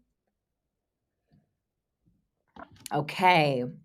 We have much more A's. I see 2 or 3 B's, but much more A's. Oh, someone said A. Oh, oh, okay. Oh, Robert said my work is phenomenal. Thank you. Okay. I want to break this down because there's some hidden cues in here. So first of all, Gina, you are a fan of the head tilt, which I love. So a head tilt is a warmth cue, right? We're tilting our head, which adds engagement. So both of these images are head tilted, which I like. I think image B might be a little too far away. So I think that actually image B could be the social zone, right? It might be that far away from the camera, which makes people feel a little bit distant from. Someone said that image B feels a little bit weird or image B looks empty, right? There's a little bit too much space on this side. Image A is in the personal zone. So it's a head tilt plus being in the right space zone. Also, you have a very important imagery cue. Can anyone see the imagery cue? Can anyone see the imagery cue that's hiding? So imagery is the final chapter of the book. It has to do with our ornaments, what we wear, what's in our background, the props we use. It is a business jacket. So in image A, you're also using a business jacket. So my question for you would be, where are you using this? So if you're using this in a business environment, I would add the business jacket. I think business jacket plus head tilt is warmth plus competence. Mwah. I love it. Oh, and someone said the image B is a t-shirt. So if you're thinking about a dating profile or a social picture, cool, the t-shirt's much more casual. But if you're going for business, I like that warmth plus competence. I like head tilt plus blazer. Let's do a LinkedIn makeover. Okay, so I've been talking about how cues can change the way people perceive us, and I want to talk about one specific cue. So Dylan was kind enough to submit his LinkedIn profile picture, his LinkedIn profile, and I wanted to analyze a couple cues that are hidden, I think, in this profile. And I want, hopefully, after this class, and as you're reading cues, you can start to analyze some of the cues in your own pictures. So one thing that I thought was interesting was a couple of different cues. I'm actually going to call them all out here. You're in a neutral face, but you have a lower lid flex. So you notice that he's smizing. Dylan has a little bit of a blue steel going on there, which I love. So I love a lower lid flex in a picture. It shows competence. It shows intensity. I love it. Your facial expression could be contempt, right? I see a little bit of asymmetry in that one-sided mouth raise, which I think is interesting. And I'm curious if people think that there's any kind of asymmetry. The reason why I think this is something that I want you to think about is you have a potential contempt microexpression with also the word hate. Now, I like that you say helping teams not hate meetings. That concept is good. And I love the word help and I love the word teams. But I worry about the word hate, especially partnered with a potential contempt microexpression. When we have contempt, which means scorn or disdain or pessimism, if we pair that with a very negative word, especially in our top headline, if someone's skimming, right, they're really quickly looking at something, they might very quickly get that priming from those two cues. So I might change it to just make that either have a neutral expression or a full smile if you're willing. You don't have to if that's too much for you, but I think a neutral expression, and then also changing the word hate to maybe making team meetings awesome, reinventing team meetings, or helping teams look forward to team meetings, or helping people look forward to their team meetings. I think if you keep all the words warm and collaborative, you might get people who are speed reading your profile to also hit that warmth and competence. Right? Okay, Suzanne says, I do see some contempt. So I just want you to be aware of even these subtle cues. Oh, and also, by the way, I think you have a missed opportunity in your background. So I think that this is a default background of the mountains. It's very relaxing and serene. You might want to consider having something that would underline your message. So if you're helping teams, is there a picture you can take with you in one of your teams? Is there a picture of you working with people? Is there a picture that can help aid your professional message? Because I think, don't call me crazy. Remember, I'm a people reader. I think this is a wedding shot. Either you were a groomsman or a groom. Anyone think that? So and that's okay, by the way, that's okay if you have a shot that's more personal, because I see your boutonniere. But if you partner with the more wedding setting with also the nature background, it's not as, I can't imagine you in a professional setting. Of course you are you're going to be in a professional setting, but those two pairings, that imagery, has it hard for me to think of you working with a team. So if there's a more team-oriented one, I would definitely do that. These changes feel small, but they have huge results. That's what's so powerful about them. That's what gets me so excited about Cues, is it does not take much to have a big impact. For all my golfers, I got any golfers here? I like to think of this as a golf metaphor. So we're thinking about like a golf swing, for example. Very, very small changes in your golf swing. How you hold, you're changing your grip, you're changing your feet. All of those things are tiny little opportunities. And so I want you to think of this as you're changing small little opportunities in your profile pictures, in your meetings, in your presence. That is how we begin to reinvent ourselves. We begin to take control of our cues to make each of them purposeful. I want to talk about chapter number 4. So, I actually mentioned this study earlier. So MIT researchers tracked the amount of mirroring in real salary negotiations of mid-level executives. And they found, of course, I talked about this. I got so excited about this study that I already previewed it. They found that the more a new hire mirrored during their negotiation, the more they earned in their salary, right? This one small cue. And this, by the way, this wasn't like Simon Says, right? It was a small amount of subtle mirroring. I talk about subtle mirroring a little bit more in the book too. Mirroring improved financial results by 20 to 30%. One small cue change earned them 20 to 30% more in their salary negotiation. This is incredibly powerful. These small cues matter. They completely change the game. So the big question now is, okay, how do we align our cues with our goals? How do we sync those two things up? I believe the cues you send to the world, the signals you send to the world, tell the world how they should treat you. So if you want the world to treat you differently, you have to start with your cues. And this is my call to action. Ready? Here's my inspiration slide. It's my inspiration slide, which is, if you do not like how people treat you, it is time to change your cues. If you don't like your salary or your comp, it's time to change your cues. If you don't like the results you're getting in any area of your life, it is time to change your cues. I think we can start there. And that is the easiest, low pressure way to begin to change. And this brings me to question number 3. Are you ready for question number 3? All right. Number 3, what do you want more of in your life? So we are getting real specific here. What do you want more of? So that last slide where I talk about what needs to change, let's get specific about what needs to change. What do you want more of? What results do you want to achieve? And I want to see it. Put it in the chat. I want to see it. Diane said, I'm seeing a pattern. Change your cues. Diane, you're right.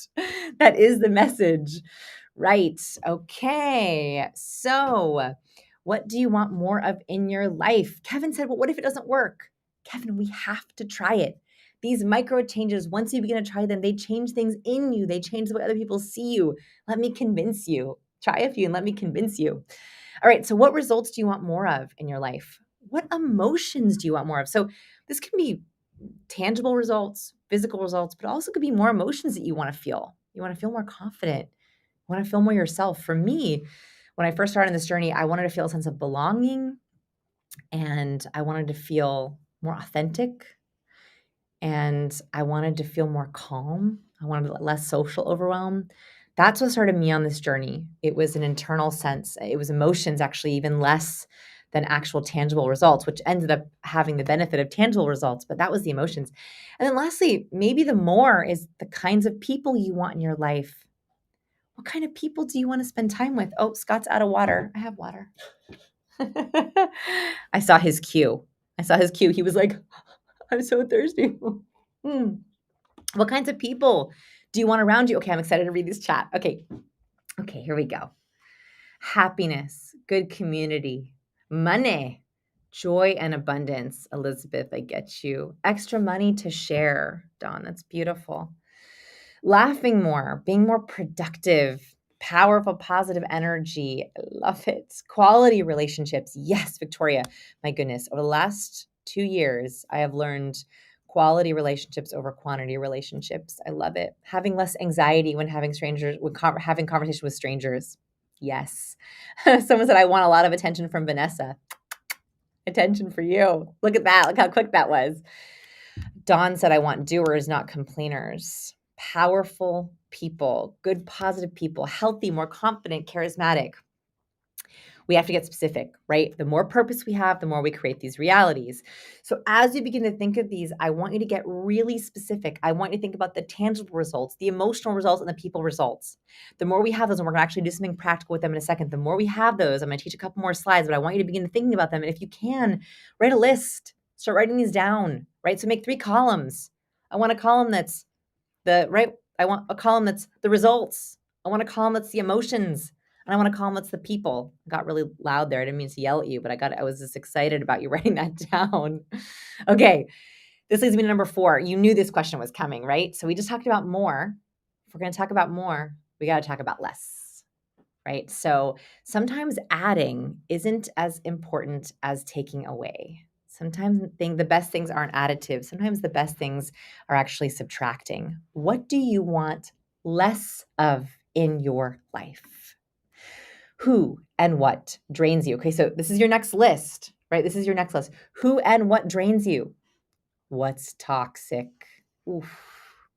What's toxic? What did someone say?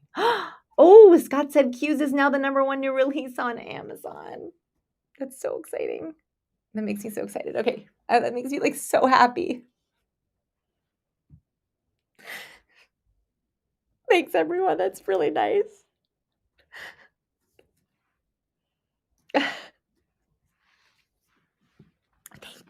Thank you. Thank you for buying this book. I'm happy. It's happy tears. I'm so happy about it. I don't have a tissue either. Thanks. This is my jacket. I'm so happy about that. Thank you for buying it, everyone. Listen, and if you're not buying it, it's okay. I'm just happy to teach this to you. Like I was happy to just teach this lesson even if no one bought. So I'm so happy. Okay. It's going to ruin my makeup, everyone. Okay. It's okay. Scott's just like handing me cloths. He's like, here, use your scarf. Okay. Thank you so much, everyone, for being with me and for buying. Okay. So this is the time to think about what do we want less of in our life, right? What no longer serves you? And by the way, one of these questions is going to be more powerful than the other. So I ask myself these questions every year around my birthday. I sit down and I think, what do I want more of in my life next year? What do I want less of in my life? And every year it's different. Which question is more important? Is this an adding time? Do you need to add right now? Do you need to add skills and add people and add things and add challenges? Or do you need less? You need to take away, remove, set up boundaries, be more assertive. Which of these questions is more important to you? That's going to be really important and really telling for what's happening right now. So distraction, frenemies, ambivalence. Let's see what the chat said.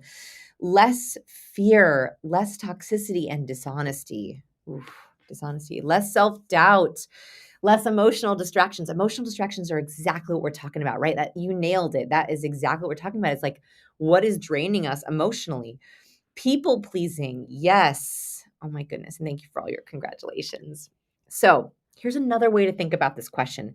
So if you're struggling with this less question, I want to add in an extra idea. Okay, so here's a little extra here. So take a moment, take a deep breath. When did you last? So this might help if you're having some blocks on like, I can't figure out what I need less of. I can't figure out what's wrong. So sometimes when something is not working in our lives, when we're feeling burnt out, when we're feeling like we're on a plateau, when we're feeling stuck, we can't like get an emotional wedge between what's happening. So this might help. When did you last feel unappreciated, unwanted, or disliked? Who was it with? Where was it? When did it happen? That might be the less, right? So if there was a moment or a person or a place where you felt unappreciated, unwanted, or disliked, that could be on your less list. When did you last have a negative reaction to someone or something? Negative reaction is an interesting one because sometimes, and this happens to me, so if I'm a people pleaser, I might act like it's okay, but inside I feel destroyed, or inside I feel like I'm lacking. So when did you internally have a negative reaction to something? That can be your less, right? That can trigger you to have your less. When did you last feel uneasy about a choice you made? Now, uneasiness is not a symbol of something bad, but it could be a time where there was some secret cues that were holding something back, some stickiness that wasn't serving you. So when was the last time you felt uneasy, or your intuition was like, no, no, no, we should not do that? Last one. This was a hard one, but it really resonates with me. I hope this resonates with you. When did you last seek approval in inauthentic ways? So when did you last seek approval by inauthentic ways? This could be by showing off, by one-upping, by being dishonest about your values. This also could be by inauthentic ways, by closing down or being quiet when you didn't actually want to be. I think that a really horrible symptom of having misaligned cues, of not knowing the cues we are sending to others, is that it makes us feel really inauthentic, and it makes us respond in ways that don't even feel like us. And that is the worst way to interact. That's what makes us feel drained and misaligned, is we're like, who was that? Why did I even respond that way? So this might help you. These prompts, by the way, you're welcome to take a screenshot of this. We're going to post the replay up afterwards. You can watch it as many times as you like. Take a little screenshot of this and maybe spend some time thinking about these prompts later. Here's what I want you to do. So I really encourage you, take out a sheet of paper, take out your to-do list right now. We're actually going to make 3 different lists. Okay. So I want you to either get 3 Post-its, or I want you to make 3 columns on your sheet of paper. All of the mores, the things you want, the ways you want to come across, I want you to add those to your to-do list. If there's a person, a place, a way of being that you need to grasp and get more of, if there's more charisma, confidence cues you have to learn, I want you to put those on your to-do list. But I also want you to add a not to-do list. I think everyone at all times should have a running life to-do list and a running life not to-do list. A not to-do list are the things that drain you, that are toxic, that you don't like. What is on your not to-do list? How do you not want to show up? What do you want less of? I want you to begin to sort. And that middle column, by the way, that's your question mark column. That's kind of a magic column. If you are not sure, if there are things where you're like, I'm ambivalent, I don't know what's next, I don't know what to do, that goes in your middle column. My challenge for you over the next few weeks is to begin to sort everything into these 2 columns. So you know exactly when you're in a meeting, an interaction, when you're thinking about your goals for the week, you know exactly what you have to do more of, and you know exactly what you have to do less of. My goal is to get everything out of that middle column. Here's what's incredible. We can cultivate all the positive cues we want. Research is pretty clear on this. Leaders are not born, they are made. Leaders are made, not born. Specifically, by the way, when you look at the percentages, they think, and this is an approximate, that about 30% of our leadership is genetics and about 70% is our life choices. So there is a little bit of born with it. There are some people who are born with great hand gestures, but so much of it is what we can cultivate. We can learn, we can grow. And that is a sweet spot. That's the area I want to activate. And that leads me to the very last question before we begin to get into our Ask Me Anything. I'm also going to go over some of the book bonuses.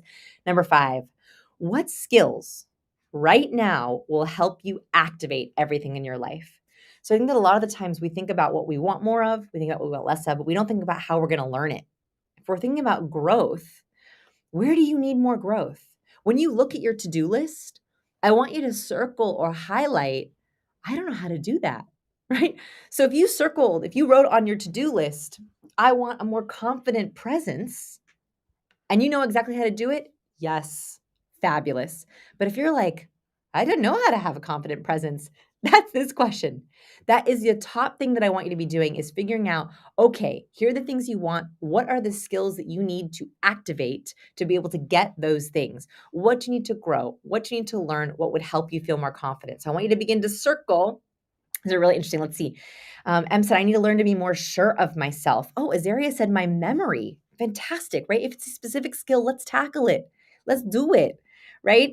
Oh my gosh. Annetta said, my book was just delivered. Look at that timing. That was meant to be. Okay, self-worth, self-confidence, stronger communication, being more interesting, more calmness, and more patience. I love it. So I want you to be specific about what you want to learn. This is my mission. I would love to help. I put out free content every week on YouTube and on our blog to try to help you grow your skills. So the more that I can help you grow your skills to tackle those specific things in your to-do list, the happier I am. And this means it's time for a change. It means it's time to change things. This is another inspiration slide, right? I'm cueing you with that big one. This is an inspiration slide. Are you ready? Inspiration slide. If you're being underestimated, it's time to change something. If you aren't getting the respect you deserve, it's time for you to change something. It's time to show people how they should treat you. I think this is our moment, my friends. This is the time where we begin to take advantage. We begin to take control of how we want people to treat us. We have 96 cues to empower us. We talked about 11 cues today. That was 11 of the 96.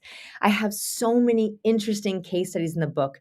I wanted you to see that really successful people over time, over decades, have used cues in lots of different ways. Here are just a couple of the fun examples that I have hidden in the book. We talk about Kevin Hart, Ben Franklin, A-Rod, Neil deGrasse Tyson. I mean, every area of life, from politicians to comedians, celebrities, because I think there is so much to learn from these folks. One thing that we also have in the book, which I haven't even been able to dive into, is we have over 130 studies in the book. So it is, if you like research, it is jam-packed with studies. We also do a lot of our own research for the book. So we did our Shark Tank experiment with my research partner, Jose Pina. We analyzed 495 Shark Tank pitches. That research is in the book. We have our micro-expression research in the book. We have research on our TED Talks. We even did some interesting LinkedIn testing where we looked at LinkedIn headlines. If we could gamify how people perceive someone based on their LinkedIn headline or their LinkedIn profile picture. So we have a ton of research that you can use in your LinkedIn profiles in the book. So we have a lot of our own really interesting research that I have not been able to share yet that I got to put in the book, which I'm very excited about. Here's the thing. I have so many thank you bonuses if you order before March 4th. The reason for this, by the way, just so you know why we have these, is because this is the week that matters for getting the book a good, juicy, juicy launch. So if you buy a book before March 4th, I have so many goodies. One, you're going to get the official Cues digital workbook. So the workbook is fabulous. It's a great way to learn along with Cues. So this is a great way if you're a note taker. If you want to print out and have a kind of an easy reference, you can print out or download the official Cues digital workbook. We're giving these away, of course, until March 4th. Next week is the masterclass. So today was actually only the intro class, right? We got deep. I cried, right? We already got deep. Next week is the masterclass where we're going to go behind the scenes. I'm going to show you video demos. The one thing that I couldn't do in the book and in the audiobook is I could not do video demos. So in the masterclass next week, I'm going to be diving a little bit deeper into some of the advanced science. So the masterclass next week, I'll also be taking your questions. So if you get your book now, you can also start reading and you can ask me your questions as you're reading, which is so much fun, right? For me and for you. I'm also going to be doing more Cues case studies. So if you order before March 4th, I will be able to help you with, we're going to be doing some profile photo makeovers, so more of those next week. I'm going to be doing more LinkedIn profile breakdowns. I'm going to be doing some website reviews. And of course, we have to do some dating profile questions and Q&As. So I'm going to be doing a couple of case studies as well. So if you have ideas or you're wondering about one of your own cues, send those to me before the masterclass next week so I can put them in the slides. I love featuring you in the slides. And by the way, in the chat, we're going to put how you can submit your receipt. So I believe sciencespeople.com/cues, right? Sciencespeople.com/cues. Make sure to submit your receipt so that we can send you these bonuses. We're also going to give you the Cues reading guide. These are some great questions that you can think about, especially if you're reading with a partner or a wing woman or a wingman or your book club. And this is a fun one. So I actually am not doing private coaching anymore, except for some Cues readers. So this year, the only private coaching I'm going to be doing is for my early Cues readers. Every book you buy is an entry to win a coaching session with me, where we can video chat and talk, and I can analyze your cues, answer your questions. I'll take you through one of my coaching frameworks. That is the only coaching I'm going to be doing this year. So if you buy a book, if you buy 30 books, if you buy 20 books, that's each of those are an entry to win a private coaching session with me. I'd love to meet you. Here's also what's amazing is we now have the Cues app. So once you buy the book, you have a companion app along with the book. So if you want to sort of take the cues with you, this app is going to be all those cues in one place. Scott, who's going to come on Fast Man Anything in a little bit, built this app for us. All of the cues you learn in the book are in this companion app. We have photos, we have definitions, so that when you're out and about and you want to very quickly check, what was that cue? What's the danger zone cue again? Oh yeah, was that a warmth cue or a competence cue? All of the cues are in this app, so you can take them with you as you go. It's a great companion. We also have the charisma scale, which you're going to learn in chapter 1. We have a glossary of all the terms.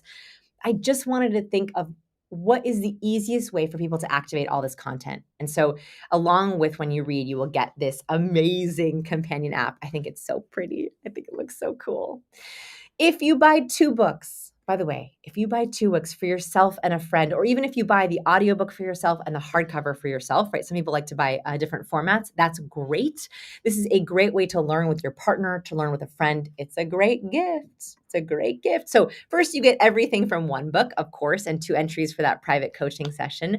You also get access to our free Conversation HQ Pro. This is thousands of conversation starters. So in this app, for those of you who don't know, we have a great little app called Conversation HQ. The Pro version has conversation starters for different areas of your life. So icebreakers for meetings, best questions for first dates, best questions for family and kids and friends. So we have them all broken down by category. If you buy 2 books, we give you our Pro version of the app for free. You're also going to get a handwritten thank you note with your book. It's a great bookmark, great thing to add, especially if you wanted to get your book signed. This little handwritten thank you note is a nice little extra. And you're also going to get our lie detection course. So our lie detection course is $149. You're going to get it for free if you buy 2 books. I like these 2 together. The lie detection course, I deep dive into some of the danger zone cues. That's chapter 6. So if you buy 2 books, you get to watch the lie detection course, which is so fun. Be sure to submit your receipt. To get these bonuses, you have to submit your receipt so we can send you these links. So be sure to submit your receipt at scienceofevil.com/cues. Whoa, what if you buy 30 books? So if you have a team or a book club or an event, I would be so excited. I have some extra special bonuses. So first of all, you get everything from before, plus 30 entries. And then this is the big one. You get a free entry into, I also want to tell you, if you want to buy 30 books, email support@scienceofevil.com because I want to give you my author discount. So I also can give you an author discount if you buy them as a thank you. That's the first thing. But the big one is you get free access to People School. So People School is our flagship course. This is an incredible course for high achieving professionals. It is 12 science-based soft skills. It goes along great with Cues and Captivate. You get a beautiful surprise box, that little box right there. You get a little gift box that we send you in the mail. Yes, even internationally, we love sending this box all over the world. You will get a free access into People School, and that is a $1,500 value. So I would love to see you. And remember that People School is completely virtual. So if you get this with 30 books, you get lifetime access. You can take it anytime, anywhere. Yes, yes, yes. All right. Final challenges. 1, I want you to begin to activate your to-do list and your not to-do list. I want you to begin sorting all those things of is it more or less over the next few weeks so you know exactly what you want to do and what skills to tackle. I want you to pick 1 big skill to conquer this year. If you're really ambitious, I want you to think about 1 skill you want to conquer each month. I think the more growth we can have in our life, the more we can learn. I want you to pick 1 big skill you're going to conquer. In fact, if you're willing to put your skill in the chat, put the skill that you want to conquer this year in the chat. I'd love to see it. And then, of course, buy your book or books, submit your receipt, take a picture, show me your favorite cue, and come to our masterclass next week. We are just getting started. Here are all the pictures with books. I've been loving getting all these pictures from friends. I would love to feature you as well if you take a picture with the book. I love to see steeples. I love to see your favorite cue.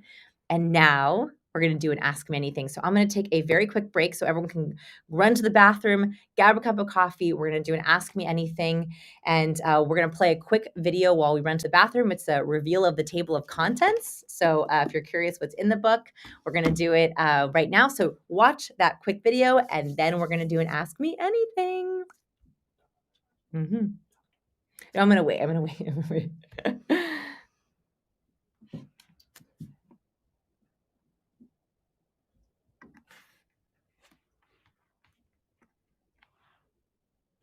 17 years ago, I started a little folder on my desktop called Curious Cues. And in this folder, I would save and collect any odd, interesting, unique, fascinating, amazing, body language cue, verbal cue, thing that I noted about a person. And they were all over the place. For example, I clipped a little cue that I saw when Lance Armstrong was talking to Oprah and Larry King, and it later turned out he was lying. I clipped a little section of one of Britney Spears' interviews in 2006 on Dateline. I clipped some interesting conversation starters that I noticed important people were using that were changing the nature of their conversations. I did this for the last 17 years, and then I started to notice patterns. I started to notice that very highly charismatic people were using very similar cues, not just with their body language and their voice and their face, but also their words. And I also noticed that some of the bad guys, some of the people who rubbed us wrong, who turned out to be lying later, I would watch an interview with an athlete who said, "I've never doped." And then 2 years later would come out and saying, "I dope. Yeah, I dope." And I would notice that there were cues that they leaked of guilt or shame or anger or contempt that had rubbed me wrong originally. And I realized there was also a pattern of cues that we don't like seeing in people we're with, that turn people off, that take away or sap our charisma.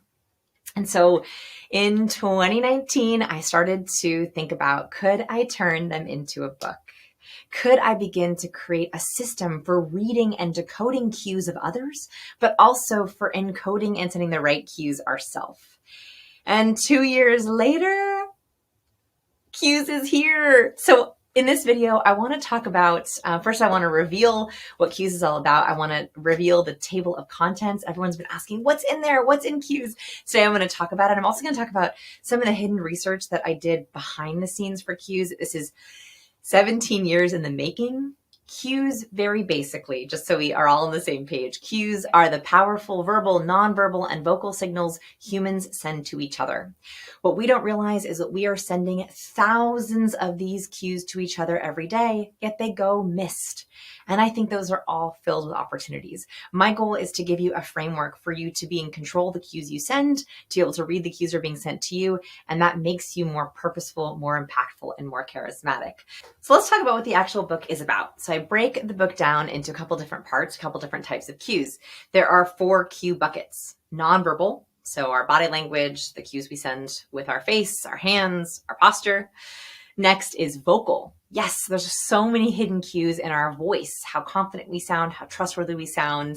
Then verbal, so the cues we send and the words we use in our email, text, chats, in person, Slacks, all the different hidden cues that are in your verbal content or in others' verbal content. And then lastly, imagery. So color psychology, the images that we use and how that affects people's perception of us.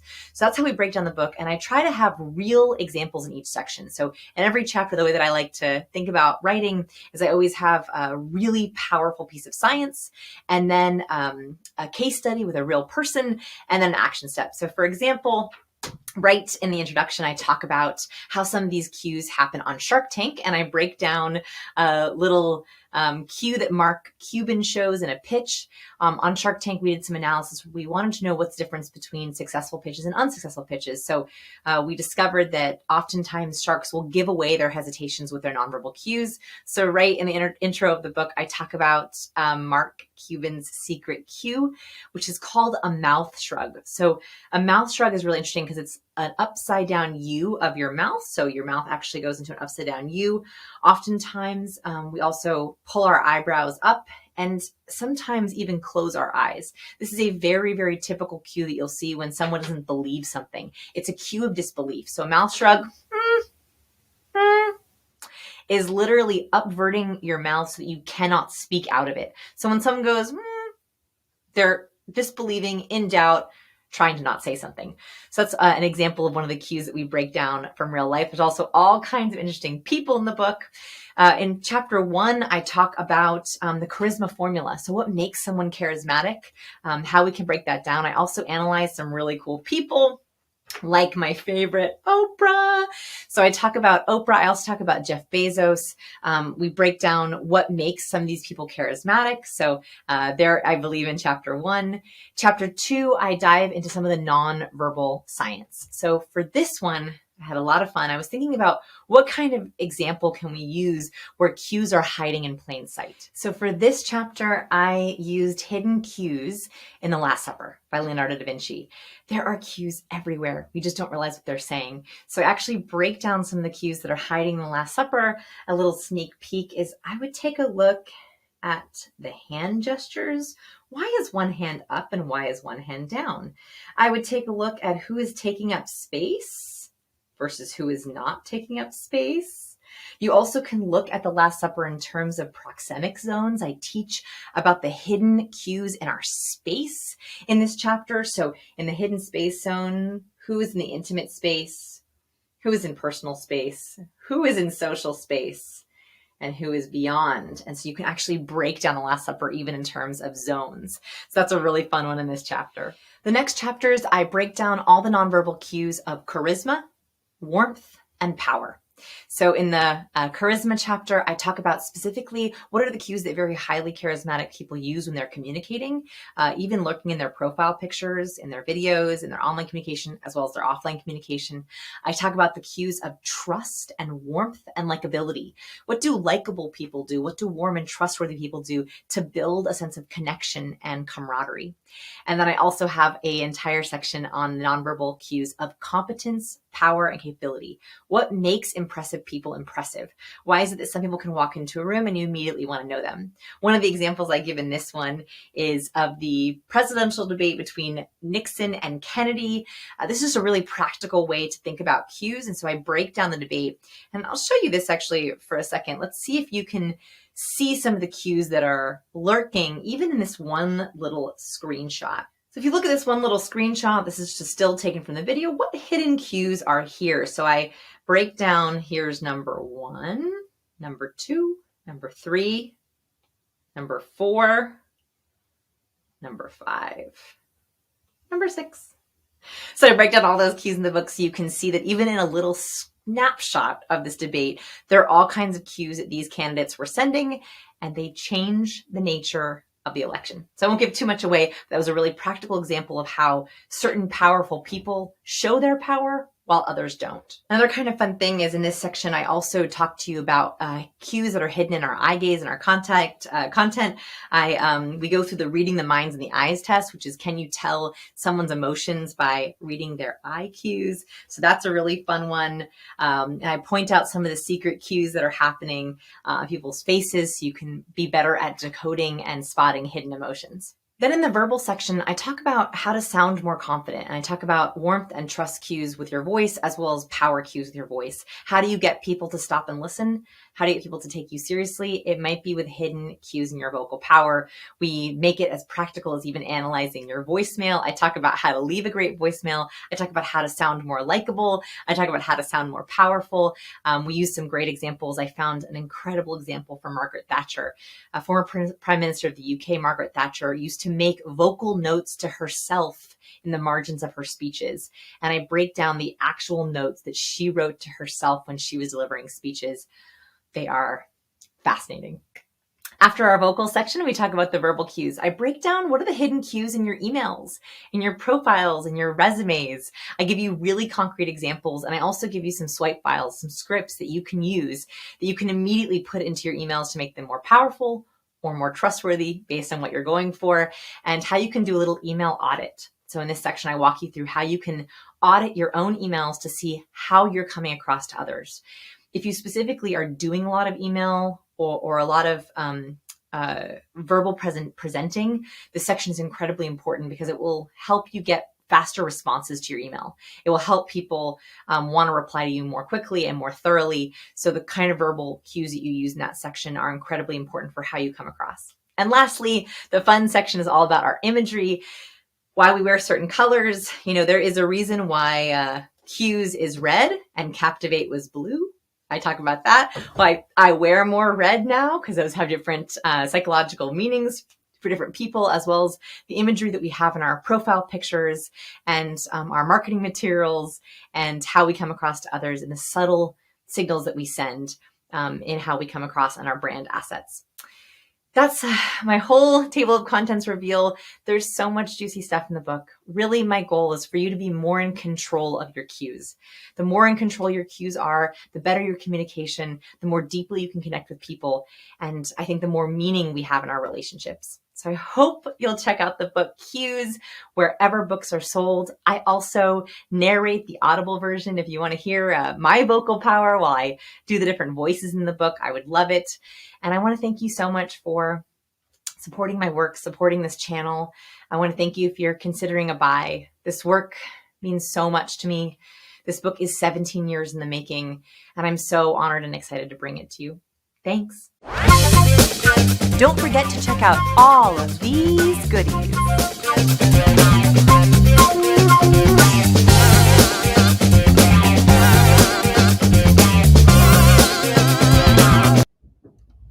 All right.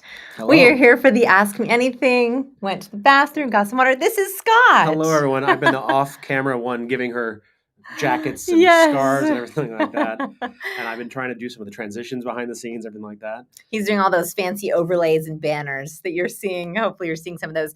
So it's time for Ask Me Anything, which I never get to do. So I'm super excited. We have so many good questions. Thank you so much, by the way, for participating in chat and giving kudos and sharing your answers. It's super inspiring to me as a teacher. And I love also getting to know you. I feel like sometimes I write alone in my room. And so being able to actually interact and chat with you and hear your feedback is so wonderful. So we have a ton of questions. Yes. We do. Before we even get into Yes. that, let's talk about what's happened so far, Yes. which has been amazing. You've already been on for over 2 hours now live for this launch party, which is Thank fantastic. you. And I just have to put this up on screen because What? if you look on Amazon, What? Cues is Wait. number one in both its audiobook, Kindle, Come and on. hardcover in the 1, 2, 3 position, Come on. which is pretty amazing. Friends. Oh my God. It's amazing. I don't think you could ask for a much better No, launch. thank you. 2 hours Thank than you. that. Thank you. That is so cool. And it's all the formats, which I absolutely love. My goodness. Thank you. What a way to kick off Ask Me Anything. It is. Goodness. And we also appreciate all of you for showing up today. We've had hundreds and hundreds of people here live the whole time. We have hundreds of questions. So I can, full disclaimer, say we will not get to everyone's question, unfortunately, I'm during the course of this sorry. AMA. I'll try to answer fast and good. Fast and good. Fast and good. Okay. It would take hours to get to the end of it. Okay. But let's dive in. What do Okay, you let's think? do it. Yeah, let's do it. I'm All right. ready. I'm ready. All right, first question comes from Gina. Yes. Could you demyth or debunk the stigma associated with introverts and extroverts and talk a little bit about how cues might help the closet introvert like me in group settings? So Gina, this was the question that I wanted to save for Ask Me Anything. Gina submitted her profile pictures. We voted on Gina's picture. She was the one with the blazer and then the arm on. So yes. So first of all, I think that there's this huge myth that I want to debunk, which is that to be charismatic, you have to be an extrovert. And that is simply not true. Yes, it is true that extroverts can be charismatic, right? There is a flavor of charisma that's the bubbly extrovert, the life of the party. But what I want people to understand is there's different flavors that we each have our own flavor. So yes, there's a bubbly extrovert, charismatic person, but there's also the quiet, contemplative, powerful introvert. There's also the ambitious, compassionate healer. There's also the empathetic nurturer. There's a lot of different flavors of charisma, and all of those are good. And that was, I think, the problem is a lot of people's skills, soft skills, help that I got in the first part of my life was written by extroverts. And when soft skills is written by extroverts, they just basically tell you to pretend to be an extrovert. And I do not believe in fake it till you make it. So this is not about being the most extroverted version of yourself. No, it's about being the warmest, most competent version of yourself. And that is very different than extroversion. So yes, I love that question. That's why I saved it for the very kickoff of this AMA, which is no, you do not have to be extroverted. In fact, I love my introverts. I have call outs. If you're an introvert, I have call outs for you where I'm like, introverts, this is your introvert tip. This is your introvert one. So I actually have call outs for introverts specifically. So because you want to leverage different kinds of cues than extroverts. There's different cues that are going to be more comfortable for you. Speaking of, my mom just texted me to smile more. So talking about advice for introverts, apparently I need to smile more on the camera. So thanks, Mom. Appreciate that feedback. It's really great. We have a... smiling is good. I got to smile more. It's fun. It's real good. Oh, that makes me laugh. So this is an Ask Me Anything. So it's not just going to be about body language Yeah, or communication. anything. So this is a pretty good one. So okay. I know you have dedicated your business and social pages about communication and body language skills. Yes. But do you have some other hobbies that we don't know about? Do I do anything else other than body language communication? Yes, I do. So let's see. What are my hobbies? I mean, gardening. So I harvested my carrots 2 days ago. It was very thrilling, very thrilling. I've cultivated those all summer, all winter. I have a 3.5-year-old daughter, so I love being a mom, and I love doing crafts with her, and I love baking with her. She's at the age now where like she can kind of make popsicles with me. Like we can sort of make cookies and muffins. So we do a lot of that. I'm a big walker. I try to do a long walk every day. I try to get 10,000 steps in. I love walk and talks. So I love I call all my friends on walk and talks and brainstorm. Painting? Well, I mean, I'm not very You're good good at at paint. No, I'm not very good at it. Well, Oh, compared that's to me, at really least. nice. Compared That's to my really painting nice. skills. Sometimes painting and definitely reading. I read everything.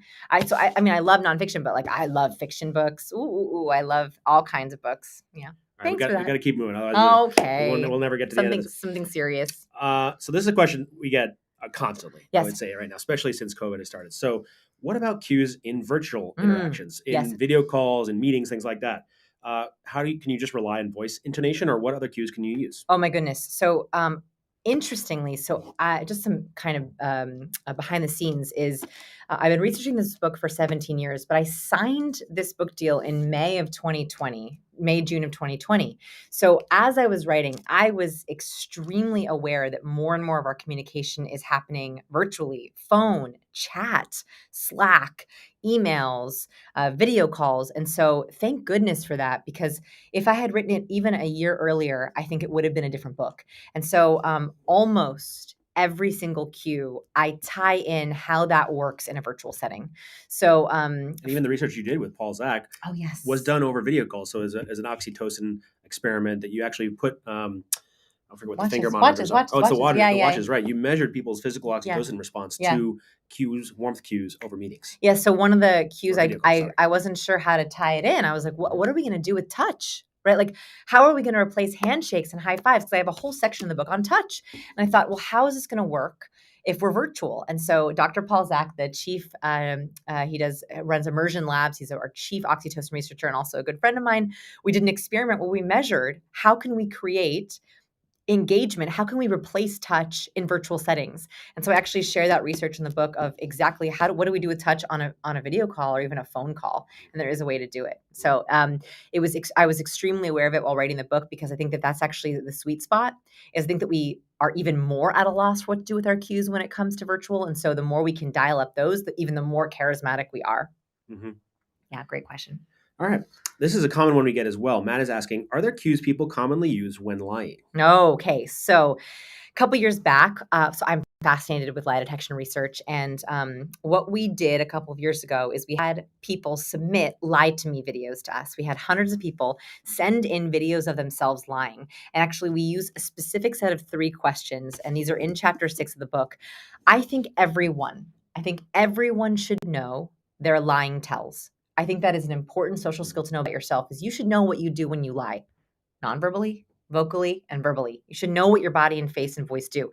So in the book, I'm not going to share it now because I don't want to give it away, because it's very important that you do it right on the spot. I actually tell you in the book, stop reading to do this experiment, because the way that you diagnose your lying tells is by sharing a specific set of lies on camera and then diagnosing them. So we had people do that experiment with us, submit their videos, and then my team and I coded the videos looking for specific lying red flags.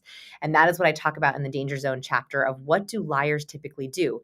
I'll give you one just because I love it, and I talk about it also in the introduction of the book. And by the way, if you buy the book and you can read the introduction and chapter 1 before the masterclass, it will give you a huge advantage, because in the masterclass, I'm not going to give away any spoilers, but we're going to dive into a lot of the research that underlies the book. So if you can read the intro and chapter 1 before the masterclass, that will really help. But here's one from the Danger Zone, which is liars often use the question inflection. Mm-hmm. The question inflection is when we go up at the end of our sentence. So if you play 2 truths and a lie with someone, it's a really fun game. Listen for the question inflection. So oftentimes the liars will ask the lie statement. So they'll say, I'm from Los Angeles, I love dogs, and I'm a vegetarian.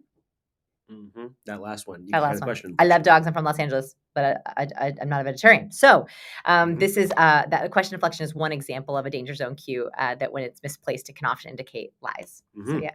Great. All right, let's keep it going.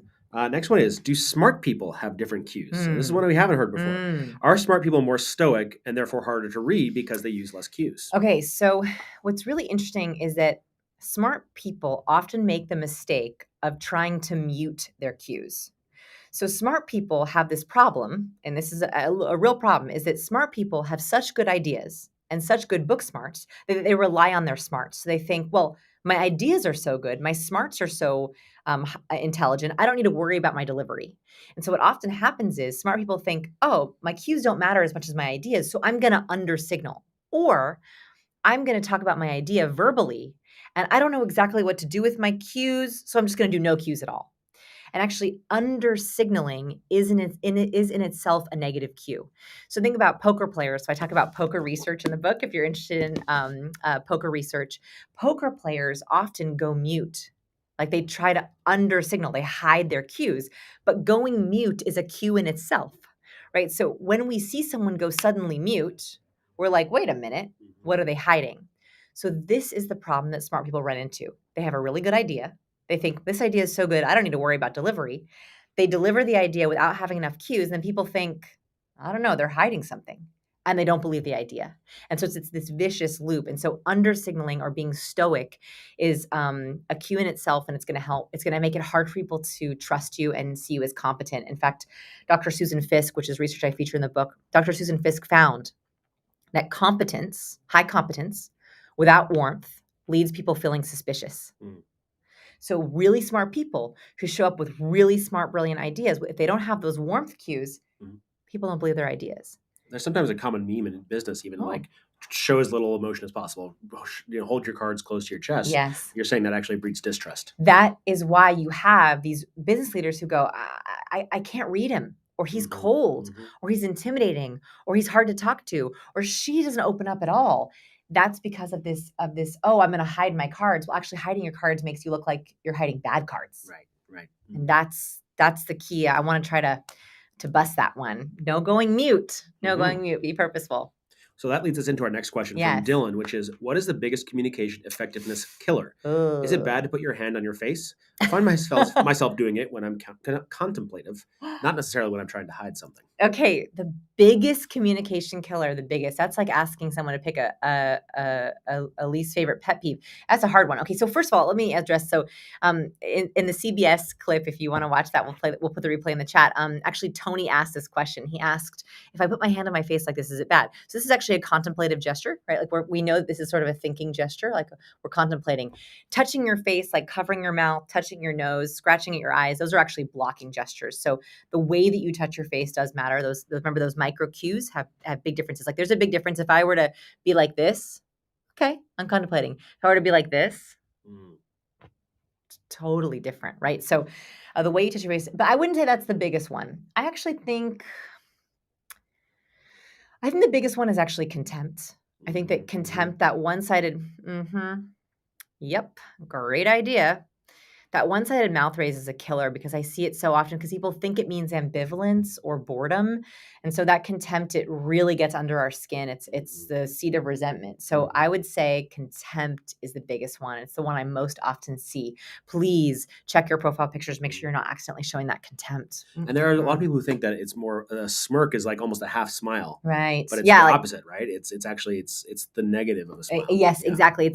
Remember, our brains like symmetry. This is a very weird thing about body language, but we like symmetrical faces. They're more attractive. Same thing in expression. So we like symmetrical faces. So a smile on both sides, or if someone's even afraid, we want to see that they're afraid on both sides. If someone has a one-sided raise, I can't even really do I can't even do it. Ask me anything. It's like me trying to do cues on the spot. Asymmetry we don't like as much. That's the bottom line.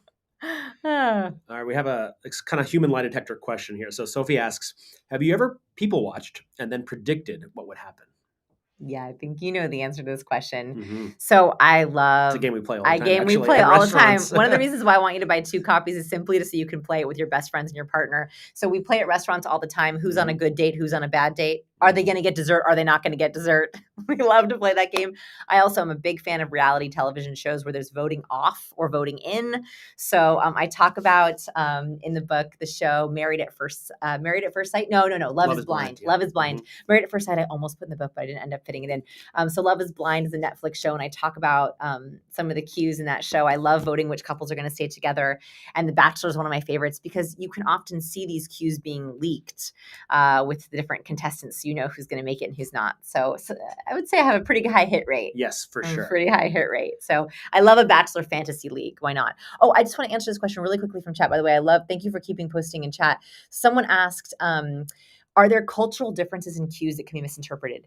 This is a really important one. So there are definitely cultural differences in cues. When I was writing cues, because it got picked up internationally very early, I tried to only stick to universal cues. So a lot of cues that have biological reasons or biological manifestations, like for example, when we're afraid, we take in more. When we have the lower lid flex, we're trying to see more. Those are all the ways that our eyes are shaped. And so that is a universal response. I make notes for cultural differences. So there's a couple, like the space ranges are a little bit different culturally. The amount of hand gestures can be different culturally. The amount of eye contact. A lot of the cues, you'll notice that the cue is the same, but the amount of how much you use it could be different. So we love hand gestures. They help us understand and explain things, but the amount of hand gestures in Italy is much higher than, say, amount of hand gestures in Japan. So the amount of those gestures might be different. So you'll notice in the book that I'll have little footnotes for differences. A nodding is another one that's a little bit different. So in many Western cultures, the up and down nod is yes. In India and Bulgaria, I believe I make note of the other cultures, a nod has different meanings. So I make suggestions or tiny notes if there are cultural differences. I actually want to pull out this question from the chat here. I think it's so good and give people in the chat an opportunity to respond. I haven't had chat involved in a little while since the end of the presentation. Yes. And I like it, which is being well prepared. Is it better to be well prepared, or is it being authentic more important? And which ones can we try and prioritize? So I want to hear what chat has to think as well. And then give you time to get some answers as well. Yes. So I actually think there's an order here. I don't think one is better than the other. I think the order of this is key. And actually that's the 5 questions that I taught in the lecture. Those 5 questions were in a specific order, which is, I think it's important to be authentic, which allows you to be well prepared. So the wrong way is that if you just prepare for, I'm going to show a steeple, and then I'm going to do a head tilt, and then I'm going to lean in and put my hand under my chin. If that doesn't feel authentic to you, you can be the most prepared, but it's going to feel odd to you in the moment. So it's going to be much harder to do. And it's also going to probably come across as a little bit robotic. What I'd much rather have you do is the very first thing I do in the very first chapter, which is why I want you to read the first chapter before we do Masterclass next week. We're going to be talking about this a lot. This question is what we're talking about a lot in Masterclass next week, which is, I want you to know your charisma flavor. If you think about charisma like a recipe, so if there's 96 cues, we make recipes with those cues. So we might, in a negotiation, have a dash of head tilt, a dash of steeple, a cup of expansive posing, a cup of inflection changes, a cup of volume dynamism. We mix these cues up. I want you to know where you naturally are first. Mm-hmm. So where you naturally are first is going to tell us how you should prepare. So if you are naturally very extroverted, very warm, I might have you prepare to dial up competence. If you are naturally very competent and maybe come across as cold or stoic, I might have you prepare differently. So I think it's an order issue. I want you to get authentic first, and then we can know what to prepare. Mm-hmm. Yeah. That's not next week. We're going to be talking about that a lot. Mm-hmm. Next one from Victoria. Do people generally show contempt on the same side of their face? I think yes. So I don't know the research on this. This is Dr. Paul Ekman's research on microexpressions. Anecdotally, I think yes. I've noticed that people tend to do one. The only reason I know that is try to make contempt right now. I only ever do this side. This side is weird. Mm-hmm. This side I feel like I'm like Popeye. I can only do really one side. Is it like being left or right-handed maybe? I think it is. I wonder if it's the same hand as your dominant. No, because this is left and I'm righty. Okay. Left, right. I'm very bad at left and right. Yeah. Very bad at left and right. Shockingly bad at left and right. So I think, yes, you will tend to default to one side of their face, I think. And just try it at home and see if you can do one side better than the other. It's tough. It's so weird. Yeah. Question from Dana. I'm a highly agreeable person. I have a feeling that being agreeable and assertive don't always go together. How can I send cues of assertiveness? Mm-hmm. Okay, so you need to specifically think about chapter 5. Okay, so chapter 5, we're going to talk about that leadership body language, that assertiveness. So if you are naturally agreeable, I want you to pick specific assertive cues that feel authentic to you. So a couple examples that are from this chapter is using more downward inflection. Actually, that's a vocal cue. So if you're highly agreeable people tend to default to the question inflection because they always want to know, do you like this? Do you agree with this? So they might give directives like this in a meeting. Today we're going to get started soon, if everyone's ready, and then I'll take some questions. And what they're doing is because they're agreeable, they want to make sure, are everyone good? We're all on the same page? And so they end up using the question inflection by default. So I want you to think about, where are you giving away your assertiveness? Is that through either low competence cues? Is that through too many warmth cues? We have to figure out where you are authentically first so you know where you dial. So one is, I'm just guessing, is making sure you're not accidentally using the question inflection. Make sure you're using the downward inflection. So we're going to get started in a few. I'll be taking your questions and then we'll review everything together. Very different than that question inflection one, right? One's assertive and one's asking too much, right? It actually puts you into that danger zone. So yeah, we talk about those. I want you to think about where you can specifically cherry pick your assertive cues. I love that though. I can't wait to hear which ones you pick. Yeah. All right. Artemis asks, you gave some really good advice on how to stop being interrupted, but how can I stop myself from interrupting others? I'm terrible at it. And as soon as I do it, I realize I've cut someone off before they finished, and I feel so embarrassed. Okay. Well, first of all, it's so funny. You're aware of it, at least. That's good. I love that you're aware of it. So I also have some trouble with interrupting as well, but I've found a way to fix it, which I'm going to share in a second. But a kind of little funny thing is, so I have a small bonus section in the book on how to get people to stop interrupting you. So how to politely have people stop interrupting you, especially if you have people who drone on and on and on and on, what you can do to prevent them from talking forever. So I have specific cues, the fish, the bookmark, and the anchor touch that you can learn in the book. The opposite for you, if you are a talker, is the power pause. And the power pause is a high competence cue. The power pause is something that if you are an over talker, if you talk too much and you tend to interrupt, a power pause is a way for you to self-check. And so I have loved integrating the power pause into my speech. The power pause is actually a middle sentence pause. So weird one. So most people pause at the end of their sentence. So they finish a thought, they wrap it up and they pause, and then they continue their story.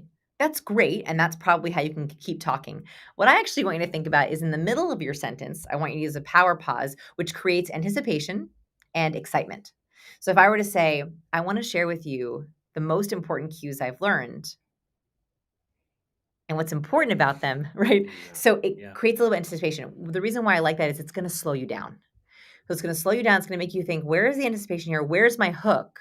That's the most important point. It's your hook, not where you keep going. And so if you think about, okay, where am I going to pause? It's going to create the most excitement. It's probably going to be right before I share my big idea, right?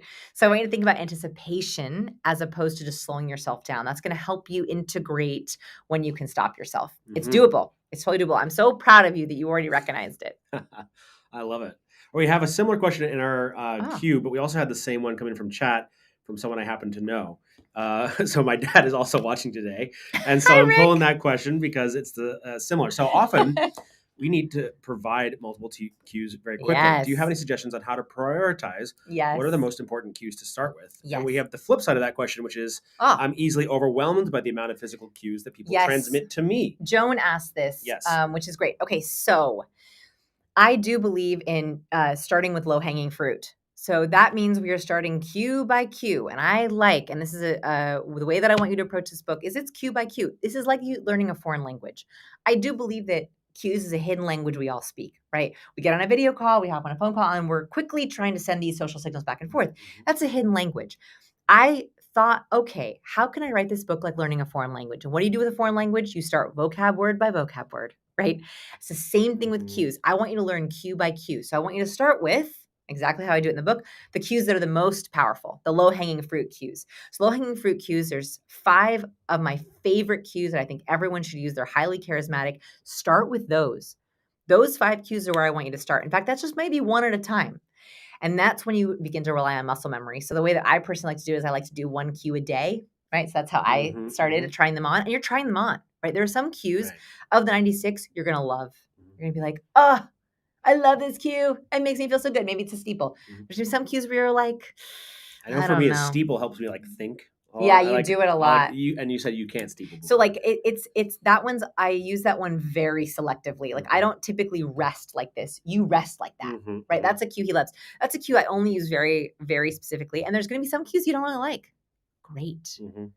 Great. I don't want you doing cues you don't like. That's like wearing an outfit that doesn't fit you. I don't want that. So actually, you'll probably, of the 96, you'll probably end up adopting around 50 or 60 cues you can just add to your toolbox. And I want you to do one at a time until you hit muscle memory. So as you use each cue, you'll be like, oh yeah, I like this. And the more you use it, the more we muscle memory. This is kind of the same thing for like, if I'm overwhelmed by cues, even decoding, use one at a time. Be like, okay, today I'm looking for the smirk. I'm looking for the smirk today.